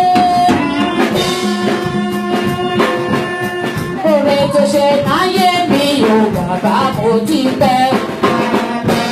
Bàbá bàbá mi lókè. Bàbá bàbá bàbá mi lókè. Bàbá bàbá mi lókè.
àwa ẹgbẹ́ Esther Band ti St. Michael Church of Christ a fi ògo fún Ọlọ́run a dúpẹ́ lọ́wọ́ Ọlọ́run fún àánú àtúntò rere ẹ̀ a dúpẹ́ pé lọ́dún yìí ó tún kà wá pé ó tún kà wá yẹ a dúpẹ́ pé ó kà wá ó tún ka àwọn ẹni re mọ́ wa a dúpẹ́ pé ní gbogbo ìgbà Ọlọ́run ò dójú tì wá a dúpẹ́ ní gbogbo ọ̀nà a dúpẹ́ ní gbogbo ọ̀nà pé gbogbo bá a ṣe ń pè é lọ́lọ́run jẹ́ wa a dúpẹ́ pé ní kíkiní tá a tiẹ̀ ń pè é a dúpẹ́ pé ní kíkiní tá a tiẹ̀ ń pè é ó ń jẹ́ wa ẹ̀rí ọlọ́lá ẹ̀rí ọlọ́lá kò lójú tì wá ní gbogbo ìgbà mo dúpẹ́ lọ́wọ́ àwọn dájú mi in fact I'm so impressed I sent a message to him I said I want you for this he said kérúbù lèmi náà nà so tẹ́ bá ti ní bóyá ó yá mo ní òkè so bóyá bí èèmọ̀ tàtà mo tún rán wọn létí àárọ̀ ìgbò tún sẹ́yìn sí wọn pé ẹ má gbàgbé mi wọ́n láwọn ìgbàgbé wọ́n dẹ̀ dé wọn wá uncle I'm so grateful gbogbo àwa Esther Band apanupọ̀ àti wọ́n ṣe patron wa and he gladly accept in fact adúpẹ́ Ọlọ́run apẹ̀yìn náà nísà Ọlọ́run á gbé yín níyì gbogbo omi tẹ́ ẹ̀rọ kan sí àti tẹ́ ẹ̀rọ kan tí Ọlọ́run á gbòòrè dé nítorí pé ẹ jẹ́ àwọn ayaba adé orí yín adé tọ́lọ́run fi yín ṣe ẹ̀ níbi ẹni ẹ̀ in fact so grateful my lovely sister prophetess mother Celestia Bíọ́dún Sànúsí JP àwọn náà mo kàn sáyé mo ní sis mo ní àjọ̀dún mi mo ní dẹ̀ pé I want you as one of our patrons and she said oh iṣẹ́ Olúwa ni ó ti di ṣíṣe wọ́n dẹ̀ yọjú wọn kan wálé mo dúpẹ́ mà gbogbo àwọn ẹgbẹ́ ayaba Esther adúpẹ́ lọ́wọ́ yín ẹ ṣeun ayaba lẹ́yìn náà in fact I'm so impressed inú mi dùn àwọn mọ́dà wa great grandma in fact akọ̀tí ẹ̀ pàṣẹ fún great grandma ni mo ní grandma mo ní ẹ̀yin ni great matron wa grandma ní òkè Olúwa ṣeun mo dúpẹ́ pé Ọlọ́run fi àwọn ẹni yìí kẹ́ wa wọ́n sọ pé kí ló dé irú wa náà wò lélẹ̀ they all accept us I'm so grateful mo wá gbàdúrà kọ́lọ́run jò kó túbọ̀ bá mi gbé wọn lọ́wọ́ sókè gbogbo tó ń dùn ún wọn kó má bàjẹ́ o mo dúpẹ́ lórí gbogbo àwọn ayaba náà. Honestly, I believe I'm the most blessed president. Torí wípé mo yára díẹ̀ ká má sọ nǹkan mi. But ẹ mọ̀ pé mi lé 99.9 minutes kìnìún.com. So màá kàn gbé lu wọn lójijì and they never complain, they never moan. And it's always done to perfection. You can't even ask for any other thing like that. Mo dúpẹ́ lọ́wọ́ Ọlọ́run. Ọlọ́run ti mú wa bọ̀ tipẹ́. Ní réṣù. In fact, Ọlọ́run kẹwàá débi pé ní misunderstanding ìṣẹ́jú kan rí. Honestly, it is a great pleasure to be one of these members. I really so much appreciate it. Anything tí mo bá gbélé báyìí wọ́n bá mi gbé inú mi dùn. Èmi náà dẹ̀ ń bẹ Ọlọ́run pé gbogbo ògbà tí wọ́n bá ṣe ń pè mí náà kí n máa lè jẹ́. Kọ́lọ́run kó má ṣe mí lẹ́ni ẹ̀yìn láàrin wọn because being olórí kọ́ ni problem o honestly I mean our members kankan ló ń gbé olórí because if the members are not good olórí is not there so mo máa ń yọ ayọ̀ yẹn màá ní ṣe bá ìdílé kẹlẹ tí bá ti wọ́n ṣe mọ́ mẹ́tò olúle tèmi yẹ̀wò ni ẹ̀yìn ẹ̀jẹ̀ kì í sọ fún sí yìí inú mi dẹ̀ máa ń dùn wọ́n dẹ̀ máa ń gbà bẹ́ẹ̀ à ń yọ̀ síra wa lọ́rùn ni à ní bàjẹ́. Àmì Jésù. mo gbọ́ pé wá tún wá lọ sí ọ̀dọ̀ màmá wa honestly I always tell people pé olórí ìjọ tèmi in fact bó sùn lọ́wọ́ tí mo pè wọ́n pé mother she will be up I boast about her to people outside pé má wọrí tó bá ní kíní kan má ní má wọrí let me call my mother wọn ò ní sọ pé mi ìmẹ́ni rí kò dé church mi rí kò ṣe kíní kan and anything tó bá dẹ̀ ṣe fún yàn ò bá wàá dúpẹ́ ò bá wàá dúpẹ́ mother ni ẹ̀ ṣe bí ẹni tó ṣe fọ́lọ́run what more can you ask for a dúpẹ́ lọ́wọ́ yín mother fún gbogbo ìgbà ẹ ṣe ẹkú àtìlẹ́yìn ẹkú àdúgbò torí ìyàn ní kó wọ yín máa pè o. owó wa máa pè ẹ báwo we are so grateful mo dúpẹ́ lọ́wọ́ everybody o ẹ ṣeun all our invitees thanks for attending ọlọ́run lọ́dún tó bọ̀ a tún máa pọ̀ jù báyìí lọ lágbára ọlọ́run a tún máa pọ̀ jù báyìí lọ ìjọ wa tún máa lọ sókè báyìí lọ lórí gbogbo ẹgbẹ́ tó kù náà mo dúpẹ́ pé ọlọ́run yàn fún ẹgbẹ́ kọ̀ọ̀kan ọlọ́run ò ní ṣe wá lẹ́nu títí ayé làwa ò máa dúpẹ́ ẹ ṣé o ẹ̀mí wa ṣọ̀pọ̀lọpọ̀. Olúwa ṣeun o. Esther o! Esther o!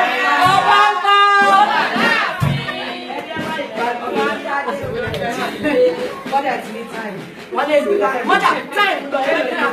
It will then say.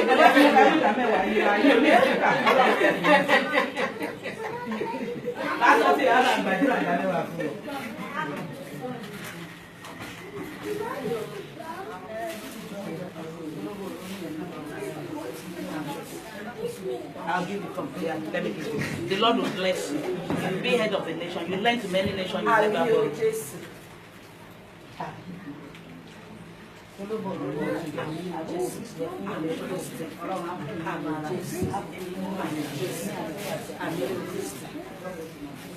the name of Jesus. In the mighty name of Jesus. Father, Lord, your children are packing to your commandment. So they should bring God titles to the storehouse, that there may be food there. Packing unto you, they brought this forward. Oh Lord, bless them abundantly. Amen. In the name of Jesus. Prosper everything that they will lay their hands on. Lord, as they have brought this, oh Lord, the remaining in their pocket. Oh Lord, let it continue to multiply. Not let them use it for court case. Not let them use it to buy coffee. In the name of Jesus. Thank you because I've heard of it. In Jesus' mighty name of prayer. Amen.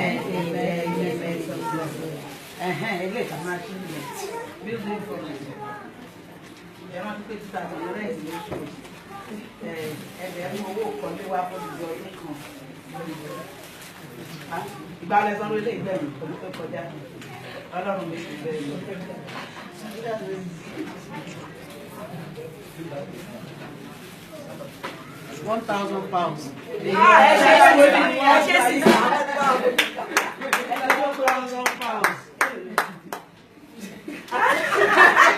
Woman, I am more.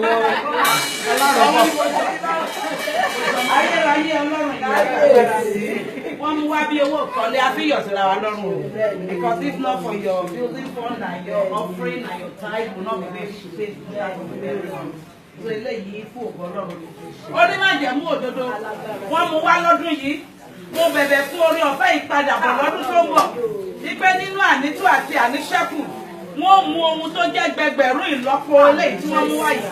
Wọ́n mú wá fún Ọlọ́run má jẹ́ mú. Máa bá wa lọ. Jésù agbára wa. Owó ọ̀pẹ mo bá owó kọ́tà ní àlùfẹ́ sí wọn nìyẹn o. Gramada wà bẹ́ẹ̀. Wọ́n lọ uni. Wọ́n sílé wọ́n ra lé. What do you do? £2,000. I show you. What is the payment? Okay, 1,000, 2,000. You may put on the man and you get put on the man. Get like, come on,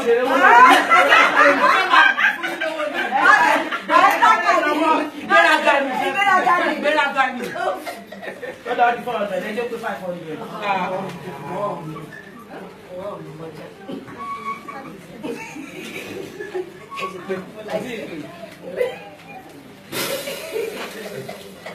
Oh, praise the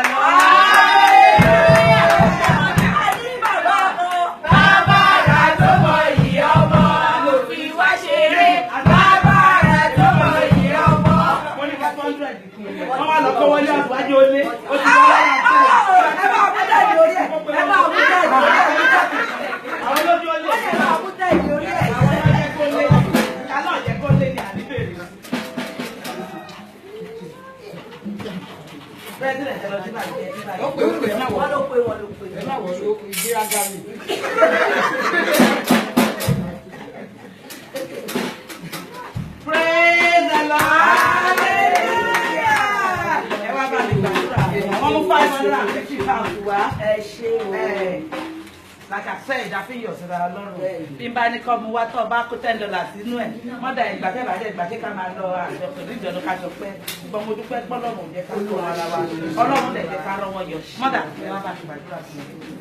one more face that see.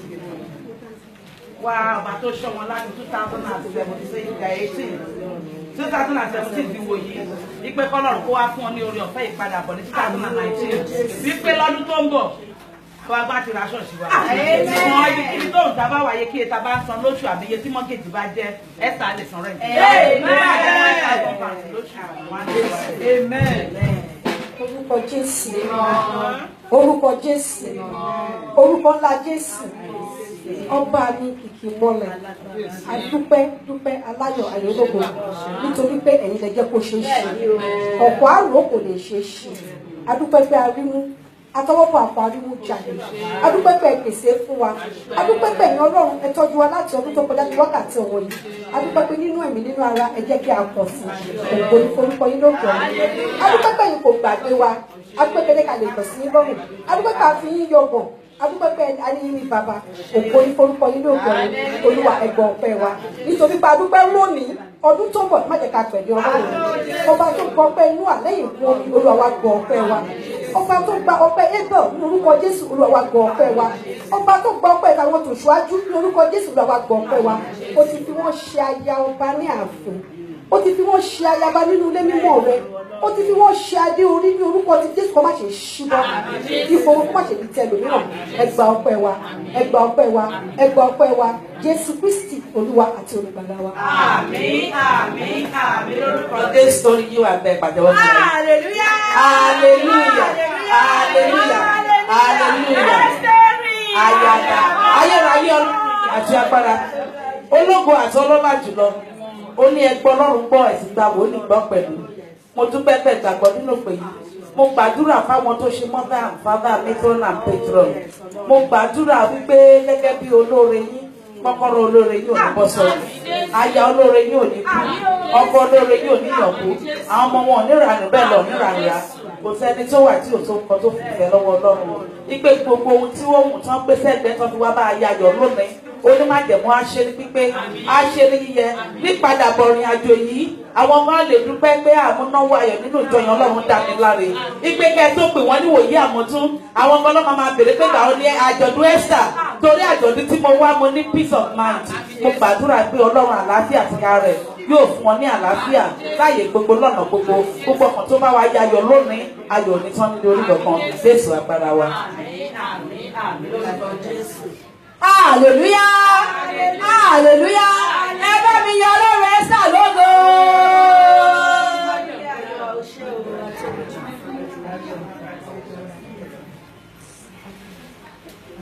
Mary band, please come forward with your message.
Presido. Àwa ẹgbẹ́ Mary àfògo fọ́lọ́run bàbá, àfògo fọ́lọ́run ọmọ, àfògo fọ́lọ́run ẹ̀mí mímọ́. Mẹ́ta lọ́kàn. A dúpẹ́ lọ́wọ́ Ọlọ́run tó mú wa dúró láti last year títí di wákàtí yìí. A kò rẹ́ni kíkú láàrin wa, a kò rẹ́ni gbígbé láàrin wa, a kò rókun dìgbàdìgbà. Òun tó máa fà tọ́ máa nítorí ẹgbẹ́ Mary àjọ̀dún yóò ní ṣe é ṣe mọ́. Ọlọ́run òdìbò ṣẹlẹ̀ láàrin wa. Àwọn ọ̀pẹ wa wá kọ́ ọmọ gbogbo ọ̀pẹ wa. Bàtà ń ka report wa. I notice pé it's an omission on my part anyway. I will take the responsibility because it's what my own fault. Ní pé ní mo rántí o ní last year tá máa ṣàjọ̀dún Mary. Èmi àti treasure rag nílé kan la jáde gẹ́gẹ́ bí Mary. Àwa dúpẹ́ lọ́wọ́ Ọlọ́run wípé ní ọdún yìí mi ìgbé ká Mary tán.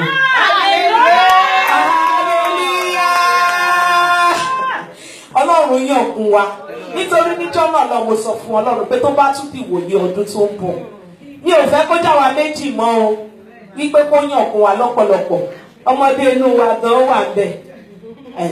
Our mother small Mary adúpẹ́ lọ́wọ́ Ọlọ́run. Ó fún wa ní ẹ̀mí ìṣọ̀kan. Mary Band, ẹ kú iṣẹ́ Olúwa. Oh, sorry. It's a band that is really powerful. In fact, if you have to, like Jesus said, if you have to be the head, you have to take a lot of things. Mo wá gbàdúrà gẹ́gẹ́ bí president Mary Band. Èmi ò tí ẹbí ìṣòro yẹn ò tí tó nítorí àwọn tí mò ń bá ṣiṣẹ́ àwọn ìyá Jésù ni wọ́n. Wípé ẹ̀mí ìpamọ́ra àti ìfàyàrán láti mójú kúrò Ọlọ́run kó jọ kó túbọ̀ jogún ẹ̀ fún mi. Àmín Jésù. You see this Mary Band. Sorry. There are some things that... Sorry, she's wetting this, so you have to speak English. Sorry, I'm sorry. Translate. We have another nation in our midst, in Mary's Band. That's why we have to speak English. Because we are mother of nations. Just as Jesus was the father of all nations. I thank God for this band, that He has made us to stand. Just 99 hours, everything would have gone upside down. But I thank God for holding us up. We thank God because by the time we decree a thing in our midst, no matter the ups and downs, we will still come to an agreement. For the spirit of unity, we disagree to agree. That is what it is all about. There is no point that if you see two siblings going in and they talk and they come out laughing, they have not said the truth to one another. But when they come out and their face is just frown, you know that they have said the truth to one another. And then the truth is what we say. And we preach the gospel of Christ. And we are using this, our anniversary, as the point of contact. That which we have ordained and we have told God, desired, all that we have desired to do and achieve in the coming year, God will empower us. Amen. And we use this opportunity as Mary is the mother of Jesus. Our slogan is Holy Mary, Abiyamo Tòótọ́. That those who are looking and seeking for the fruit of the womb, I pray and I stand in the gap as an oracle of God, and I decree and declare into their life that come this time next year when we're going to celebrate another band anniversary, they will have full cause to glorify God by bringing their children into the midst. Whatever every one of us desires, God will grant it for us in the mighty name of Jesus. And I'm using this opportunity, please permit me, to introduce to you that so far so good, our mother, of inestimable value, to introduce to you our Reverend Mother Erin as the patron of the band. Please just appreciate God on our behalf for us. Now we thank God. When I spoke with her, she didn't even say no. She said, how am I going to do it then? This is a big load. Then I said, Mom, the Lord is with you. Just like the angel Gabriel said, he said, Mary, blessed art thou among the women. We have chosen her, and blessed shall it be. And that blessing which goes with her will fall upon us. We will not fall short of the glory and kingdom of God. In Jesus' mighty name.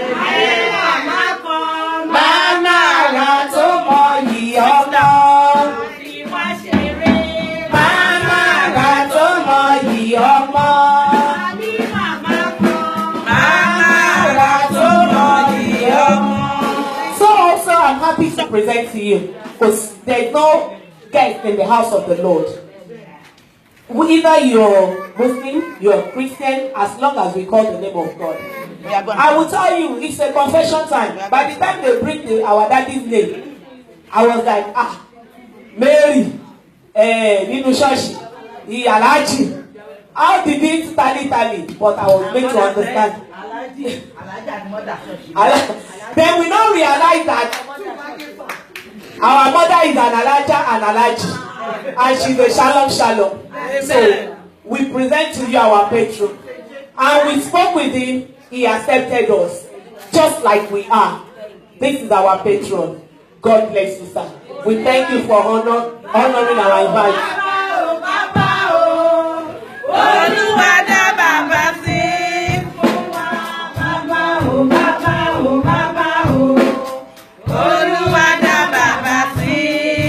wedding of Ọ̀túnba Alhaji tí mo fi tọ̀wọ̀tọ̀wọ̀ dárúkọ Samson Ládéjọbí. Ẹ bá wa pàtẹ́wọ́ fún wọn. This is part of the progress we have made so far. Mo dúpẹ́ lọ́wọ́ gbogbo ẹgbẹ́. The secretary, thank you. Kíá. Time.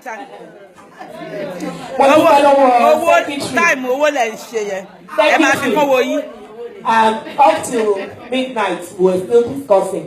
Mo dúpẹ́ lọ́wọ́ PRO àti fúnra wa lẹ́sẹ̀ lójú láàárọ̀ ìdarí ẹ̀ṣẹ̀ Christian ni. Mo dúpẹ́ lọ́wọ́ treasurer.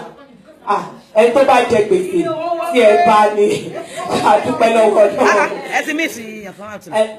A dúpẹ́ lọ́wọ́ Ọlọ́run. Sister, our sister, it's been a while. I spoke with her on the phone and she said, don't worry. I call her my Woli Shirin.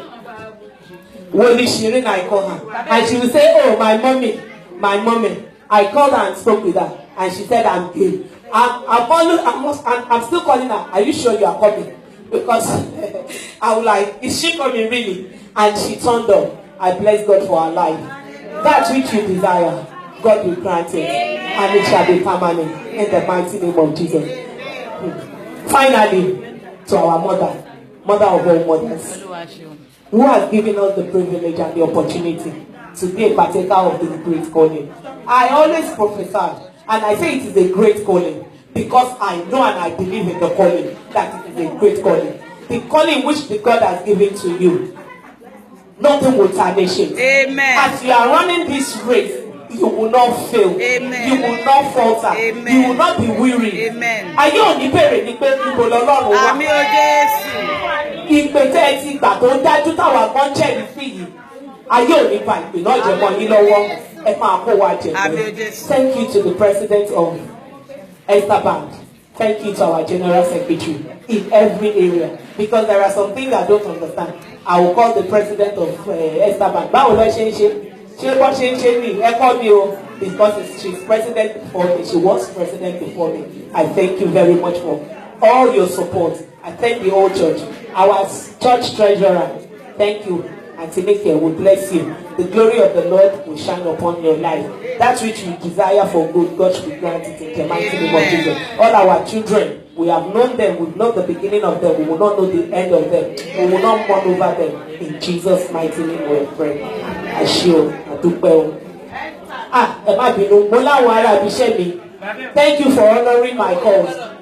Àwọn ará ibiṣẹ́ mi, wọ́n pọ́nmọ́ kékeré yìí ló pè yín o, ẹ ṣé mo dúpẹ́. Wọ́n ṣàjì wá bí òtètè mọ́, ẹ má bí tó bẹ́ẹ̀ Jésù Olúwa wa.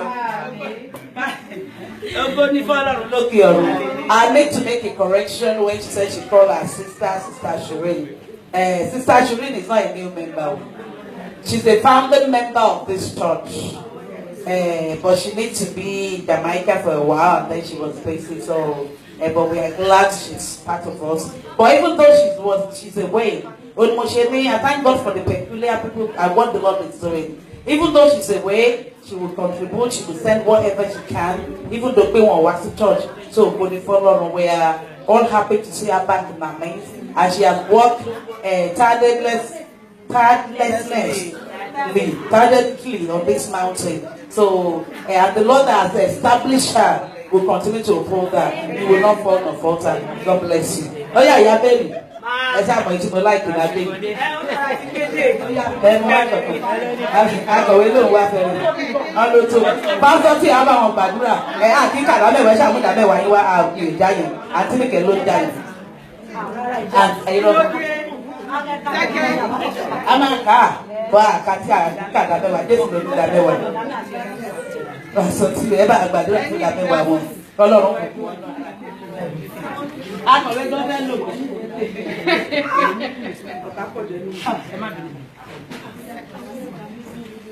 the name of Jesus. Amen. In the mighty name of Jesus. Amen. This is the night from Mary Bank. Lord bless it. Amen. And as they have presented this, Lord, they will rebuke the devourer in their life. Amen. They will rebuke the devourer in their home. Amen. In their ways, you will remove the devourer. Amen. In the mighty name of Jesus. Amen.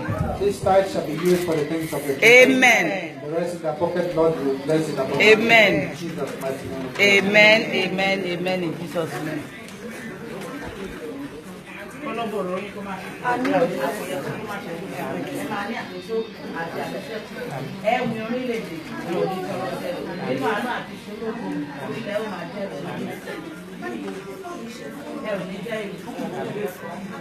Jésù agbára wa.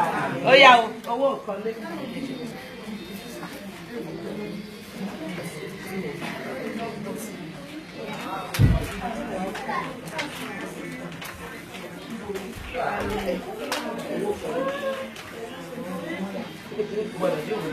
Owó jáde bẹ́ẹ̀ owó kọ́lé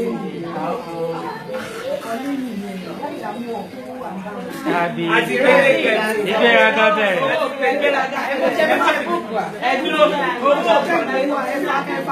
Body lifting bẹ̀rẹ̀. Jésù Olúwa wa owó kọ́lé 80 package ẹ lọ rà ìbẹ̀rù pé wọ́n ti fi ọ̀gbìn kẹjọ ẹ̀jẹ̀ kan kíákíá. Ó jẹ́ ìlò máa. 140 80 nìyẹn. 120.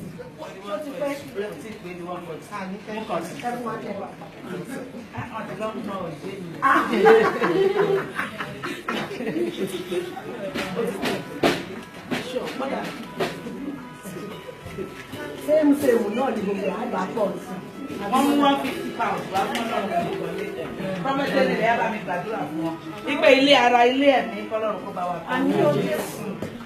Ẹ wá ọkẹ́ àkọ́kọ́ ilé ẹ̀mí ṣùgbọ́n ìfẹ́ kí ló dé ẹ̀ sàmì ẹ̀ mẹ́rin ológo gbàgbé fún mi. Ó yàtọ̀ ẹ̀ wọ́n ní ọkọ̀ ológo sí àṣà.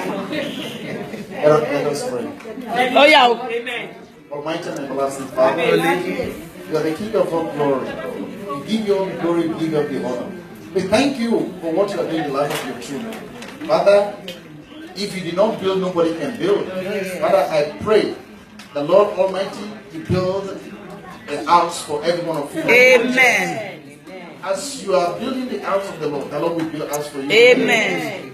Everything that you have done here today shall be accepted before the throne of God. Amen. And the Lord will bless. The Bible said the blessing of the Lord and no sorrow. No sorrow shall befall anyone. Amen. As you are celebrating today, many years to come, you remember today for good. Amen. All the glory and honor shall be unto our God. Amen. Thank you, our loving Father. Amen.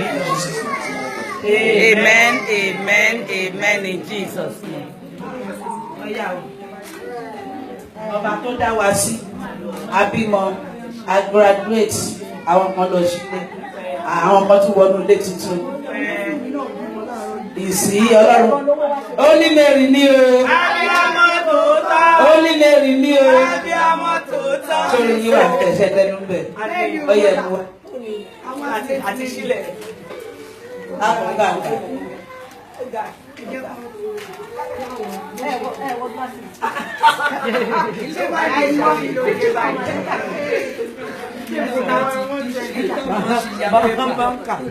Olówó ni èmi náà ló.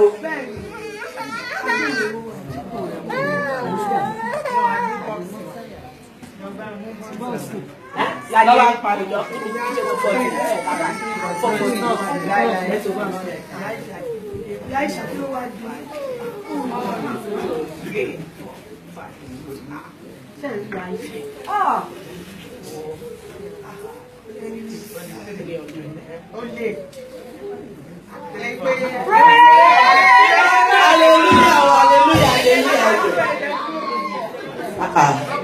Kí ló bá dé pẹ̀lú gbogbo ariwo yìí, pẹ̀lú gbogbo góòlù, pẹ̀lú gbogbo blue, ẹ wá náà kájọ ọkọ̀ sọ́nà ní ìṣúrù náà.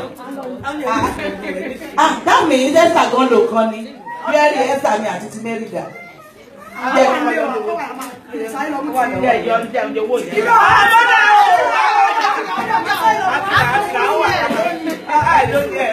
Esther ọ̀dà. Okay. Ó yá lójú ẹ̀ 340 ni. Ọlọ́run tó ṣílé ayọ̀ fún kan ní Mary. Ọlọ́run tó ra ilé ayọ̀ ẹjọ́ pé 600.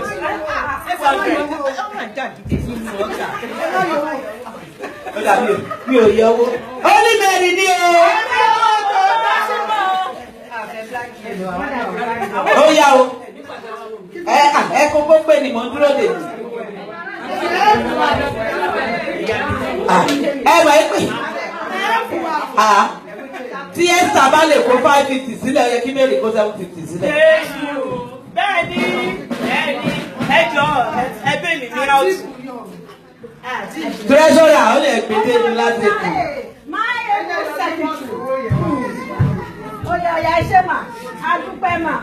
Gbégbá wa ń dá sí tọlọ́run ọba. Gbégbá wa ń dá sí tọlọ́run ọba. Ọba tí ò lójú àdúrà mi. Ẹ̀rí tí ò lójú àdúrà tí mi ò. Gbégbá ẹbí kan fẹ́ dá sí.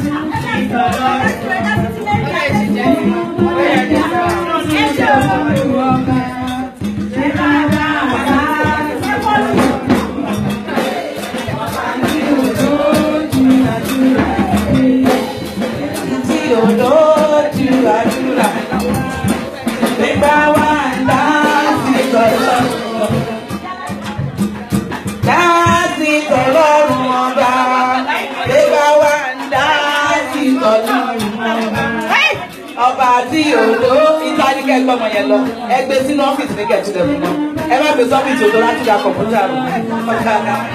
Kíkà wá ń dá sí tọ́lọ́run ọba. Mary gbowó lọ. Ọba tí òdo ju àdúrà jù mí. Ẹ̀rí tí òdo ju àdúrà jù mí o. Kíkà wá ń dá sí tọ́lọ́run ọba. Kíkà wá ń dá sí tọ́lọ́run ọba. Kíkà wá ń dá sí tọ́lọ́run ọba. Ọba tí òdo ju àdúrà jù mí. Ẹ̀rí tí òdo ju àdúrà jù mí o. Kíkà ẹ̀sà nígbà tó ló sọ̀rọ̀ yìí mọ́. Wọ́n tó.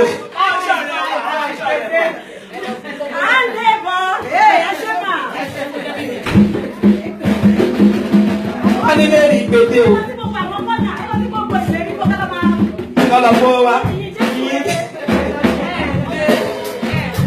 Ó yá ẹ kà mọ̀ 350 rè.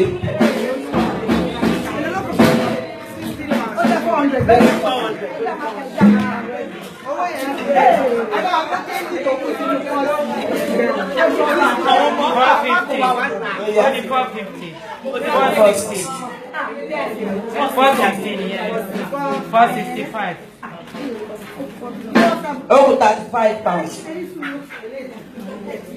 Over 10 pounds. 5 pounds, where for me 5 pounds?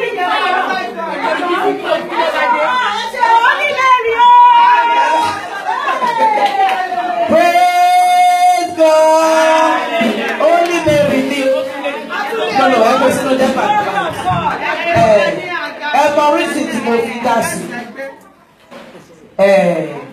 When I actually make the president, I didn't say anything to her. I just put over it. Mo dẹ̀ dúró pé mo lólúwa sọ fún mi pé nígbà tó bá dọdún tó ń bọ̀ ẹ ò ní dá sí àjọ̀dún yẹn. Mo lólúwa máa yàn fún lọ́tún àti lọ́sì. Àmọ́dà kí èso wáyé ti bẹ́ẹ̀ ni mo lóhun tó sọ fún mi ni mo sọ yẹn o. Mo níbo lọ kún síbẹ̀ Ọlọ́run máa ṣe jù bẹ́ẹ̀ lọ. Mo lóhun tó wá rẹ̀ pẹ́ yìí ní pé ẹ̀ lè ṣe Ọlọ́run máa mú ọ ṣe jù bẹ́ẹ̀ lọ. Olóhun jẹ́ kí n dá sí Ọlọ́run kan láfọ̀rọ̀ ẹ̀ gbogbo ní fún Ọlọ́run lókè ẹ̀. Ẹ ṣe yí fún Ọlọ́run like I said. Mú 1,000 wá mú 600 wá fi yọ̀ síra lọ́rùn bá kó $20 envelope kò sí nǹkan tá a máa ṣe bí church yìí níyàn tún 1,000 members wọ́n lè dá bí ọ̀rọ̀ ẹnìkan ó ní mọ́tà ẹni ẹ má wọlé Ọlọ́run ti gbọ́ ti ní ẹgbẹ́ ní àgbàgbé tẹ́ni ẹ má bá mi mọ́tà má panu mọ́ ẹ sọ fún mi pé mo ṣọ́ pé mo délé wá sọ ní ṣọ́ọ̀ṣì pé ẹ gbà mo lẹ́ gbà mí o màmá àgbàlagbà yẹn má panu mọ́ ẹ sọ nǹkan tẹ̀ ń ṣe fún mi. Máa fi pariwo ní kò yé mi kò dẹ̀ yé mi tòótọ́ bàtà wá ní báwo lẹ ṣe ń ṣe iye tẹ̀ ń sọ́n bẹ̀yẹn kí ní kọ́ mọ́lẹ́ ọlọ́run ni mo ní màmá àwẹ̀ àtàdúrà Ọlọ́run ṣe mo lọ́lọ́run dẹ̀ ń gbàdúrà lórí àwọn àyànfẹ́ mo ló dẹ̀ wá káwọn tán mọ Ọlọ́run lé mi lọ́wọ́ dà tíṣebú àná àwọn tó fẹ́ ṣe fún Ọlọ́run màmá yẹn ní hà ó ní tá a bá ṣe sì tán káríà bàgì la máa fi gbowó lóòótọ́ o ṣùgbọ́n carrier bag yẹn tí máa fi gbé lọ $1 $2 tó fi ṣọpẹ́ tí máa gbé ní báńkì tó bá máa ka carrier bag tó kù yẹn kò lè pé £200. Mo ní màmá ìkọ́kọ́ lọ bagi lé yẹn náà mo lè mi ò gba dọ́là ní ṣọ́ọ̀ṣì wa pé kò sí nǹkan tó jọ àti ní US pound sterling lọ́nà lórílẹ̀‐èdè owó tó lórúkọ tó ní Sunday kò ní pound lórúkọ ẹ̀ Sunday ẹ̀ sterling mo ní so mo ní yẹn mo lè lọ pé yẹn mo ní kejì ẹ lọ bẹ Ọlọ́run kó pẹ́ búra àwọn àyẹ̀fẹ́ kó jẹ́ kí wọ́n lè ṣiṣẹ́ fún Ọlọ́run mo dúpẹ́ lórí òkè yìí tó ló wá ṣe o Ọlọ́run á gba ọpẹ́ á gba èyí ní gbogbo ọ̀nà ní gbogbo àyè ẹ mú eléyìí wá fún Ọlọ́run ó dàbí ó ṣòro ṣùgbọ́n kò ṣòro fún Ọlọ́run ọba tó wà ràn yín lọ́wọ́ ọba tó jẹ́ kẹ́ ẹ pè ìmọ̀ ẹgbẹ́ tún lọ ẹ sọ̀pọ̀tì wa bí ó bá wà tó fẹ́ yọ̀ǹda wọn ò ní yọ̀ǹda alágbára ní Síónì ológun àti ọlọ́lá jùlọ ìṣẹ̀dá tí ń gbé nípẹ̀kun ọ̀run adúpẹ́ pé láàárín mẹ́rin oṣù agbègbè wọn ti gbìgbòrò gẹ́gẹ́ bí ọ̀rọ̀ rẹ nínú ìwé Ezekiel 36:35 rẹ̀. Ó ní ibi tá a pè é desolate land. Ó ní it will not be desolate anymore. Ó láwọn tó kọjá tó pè ní desolate tó ní wọ́n máa kọjá padà. Ó ní wọ́n fi gbé orí òkè yìí dàbí òkè Síónì. Ó ló dàbí àgbà alá Édẹ́nì. Ó ló mú lòun lẹ́nu Olúwa ló sọ. Ó ní wọ́n ti ṣe é. Ọba májẹ̀mú tó gbà bẹ́ẹ̀ fún Mary. Ọba bẹ́ẹ̀ tó gbà bẹ́ẹ̀ fún Mary. Tí ò jẹ́ ká wípé jẹ́ ká wọ ẹni tó máa ṣe Mary níbẹ̀ Ọlọ́run má jẹ́ mú agbé ọ̀gá aṣẹ́ ológo mo wá lọ nínú Ezekiel 37 torí nígbà tá a fi Ezekiel ní pé ṣé fún pípẹ́ ilé ìyèbí oníwọ̀ ló mọ̀ ó ní pàṣẹ sí Ezekiel down people power of the spoken word is what we need now a ò ní ìdí ẹbọ a ò ní ìdí ètùtù tẹ̀jẹ̀ sílẹ̀ kọ́kọ́ ò sí mọ́ Ezekiel ní sọ̀rọ̀ yẹn ó ní mo pàṣẹ gẹ́gẹ́ bí a ti ní kí n pàṣẹ èmi náà pàṣẹ lónìí gẹ́gẹ́ bí ẹnu Ọlọ́run gbígbé níwòyí àmọ́tún a ò ní lè ka Mary tán gbígbé Mary ó máa bí sí Mary ó sì máa yọ̀ sí gbígbé lórí òkè yìí láàárín gbogbo ẹgbẹ́ lórí Esther ni lórí Joshua lórí Emmanuel lórí alóore ni lórí akọrin ni gbígbé a ò ní wá alágbára sí lórí òkè yìí ọwọ́ Ọlọ́run yóò gbé wa ró a ò ní bèrè àrígbà bẹ́ẹ̀ tí wá mú ọpẹ́ Mary wá lọ́dún yìí. Blessed Mary, blessed is you among all women and blessed is the fruit of your womb, Jesus. Ọlọ́run á bless yín, á ṣe yín lálábùkún fún láàrin obìnrin, á mú ọ̀rọ̀ àti májẹ̀mú rẹ̀ ṣẹ ní gbogbo bí tẹ́ bá rìn sí ọ̀rọ̀ akọyílé lórí gbogbo ọkàn tó wá gbà tó tún wá bá wa yayọ̀ lónìí gẹ́gẹ́ bí alẹ́ fún Mary ní fún Esther ní. Ipe wọ́n tẹrí wọnú àgbàlá yìí lónìí, onímájẹ̀mú á mú wọn wọnú ògo tuntun, aṣọlá tuntun, orí kàbá lórí jẹ́jẹ́ mi ni mo jókòó mi tọ́lọ́run ta mí lọ́rẹ. Tọ́lọ́run bá lè ṣe ní ìrìn àjò mi tó bá lè within 3 weeks lẹ́bi tí mi ò ní £10 tí mi ò ní 100,000 naira tó bá lè ṣe millions yẹn tó bá lè lànà lọ́fíìsì tí wọn kì í tètè róhun gbàjáde níbẹ̀ tó bá lè gbé ìrànlọ́wọ́ bẹ́ẹ̀ nílé tó lè ṣe ní pípé tó lè ṣe ní yíyẹ onímájẹ̀mú á ṣe jù bẹ́ẹ̀ lọ fún yín lọ́nà àrà lọ́nà ya ńlá kọjú sí yín á ṣe lóore níwòye ọdún tó bọ̀ pé wá pọ̀jù báyìí lọ ilé wa rójú ọ̀nà wa ráyè Jésù agbára wa. Àmín àmín àmín lórúkọ Jésù. Hallelujah. Hallelujah. Hallelujah. Hallelujah. Hallelujah. Ẹ̀yin Olúwa lógo. Ẹ jẹ́ torí our time is well spent. Ẹ jẹ́ kí oníkálukú lọ ní ìdákẹ́jẹ́ ká lọ bèrè ohun tá a fẹ́ lọ́wọ́ Ọlọ́run káwọn bàbá wa tó ṣe orí ọ̀fẹ́. Let us pray for whatever we want. He that knows the innermost of everybody's heart will grant all our heart desire. We will never do in vain. Àwọn oníbèrè àríkà onímájẹ̀mú akọni sí wa ṣe wá lóore. Gbogbo ọkàn tó bá nàyọ̀ ní ṣìlò ló gba ayọ̀ lọ sílé. Mo gbà ládùúrà pé bẹ́ẹ̀ tí ìbèrè yẹn ti ọ̀run yóò máa tẹ̀. Bẹ́ẹ̀ tí ìbèrè ọ̀run yóò máa gbọ́ yóò sì máa dá yín lóhùn ayọ̀. Ìgbé kó tó dìbò yí àmọ́tún. Ọwọ́ agbára tó tẹnu wòlíì yẹn jáde pé ní wòye ọ̀la àsọ̀ wọ́n dọ̀pọ̀ gbogbo ohun ayọ̀ tó ṣọ̀wọ́n nínú ayé orí kọ̀ọ̀kan onímájẹ̀mú asán di ọ̀pọ̀ àti ànító àti àníṣẹ́kù Ọlọ́run á ṣe fún gbogbo akáríkárí. Mo bẹ̀ Ọlọ́run àwọn Ọlọ́run ọba àwọn ọba ìgbé nínú ìṣelógo ayọ̀ ọba tó mú ẹ̀gàn Pẹ̀línà kúrò nínú ayé Hánà gbogbo tó lè dàbí ẹ̀gàn Ọlọ́run á mú kúrò níbẹ̀ ọba tí ò jẹ́ kí títà máa gbé nídìílé ọkọ Ọlọ́run á ṣògo àṣepé lórí orí kọ̀ọ̀kan ọba tó jẹ́ kí Rúùtù orí ojú rere tá a forúkọ tuntun pé Ọlọ́run á ṣe jù bẹ́ẹ̀ lọ ọba tó ṣẹrú dọba ọba májẹ̀mú nínú ayé Ẹ́sítérì Ọlọ́run á ṣe jù bẹ́ẹ̀ lọ ọba tó mú gbogbo ìlara àti ìpinnu ẹbí ní búburú tó mú wá sí rere nínú ayé Jósẹ́fù Ọlọ́run á ṣe jù bẹ́ẹ̀ lọ.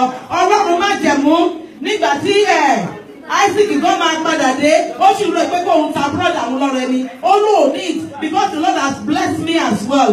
Ọwọ́ agbára bẹ́ẹ̀ ìgbé àníwà bákan náà mọ́ ẹ ò ní sí lójú kan àṣẹ ìtẹ̀síwájú ayọ̀ Ọlọ́run á ṣe fóní kálukú káríkárí láwọn máa yọ̀yọ̀ ṣẹ́gun ó rí bẹ́ẹ̀ ó ṣe bẹ́ẹ̀ Jésù agbára wa first bank.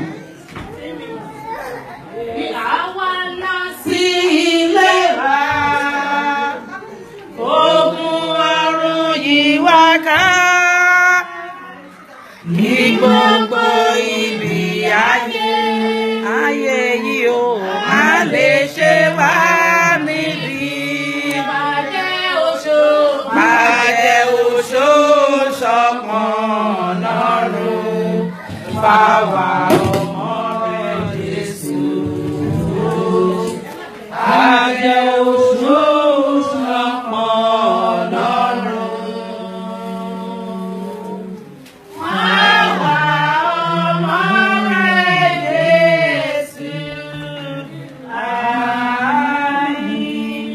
God be merciful unto us. Amen. And cause His face to shine upon us. Amen. And the way may be known upon the earth. Amen. And among all nations. Amen. Let people praise you, O God. Amen. Let all the people praise you. Amen. Oh, let the nation be glad and sing for Amen. God. Thou shalt judge the people righteously. Amen. And govern the nations upon the earth. Amen. Let the people praise thee, O God. Amen. Let all the people praise thee. Amen. Then shall the earth give an increase. And God, even our own God, shall bless us. Amen. God shall bless us. And all the end of the earth shall fear Him, even now and forevermore. Amen.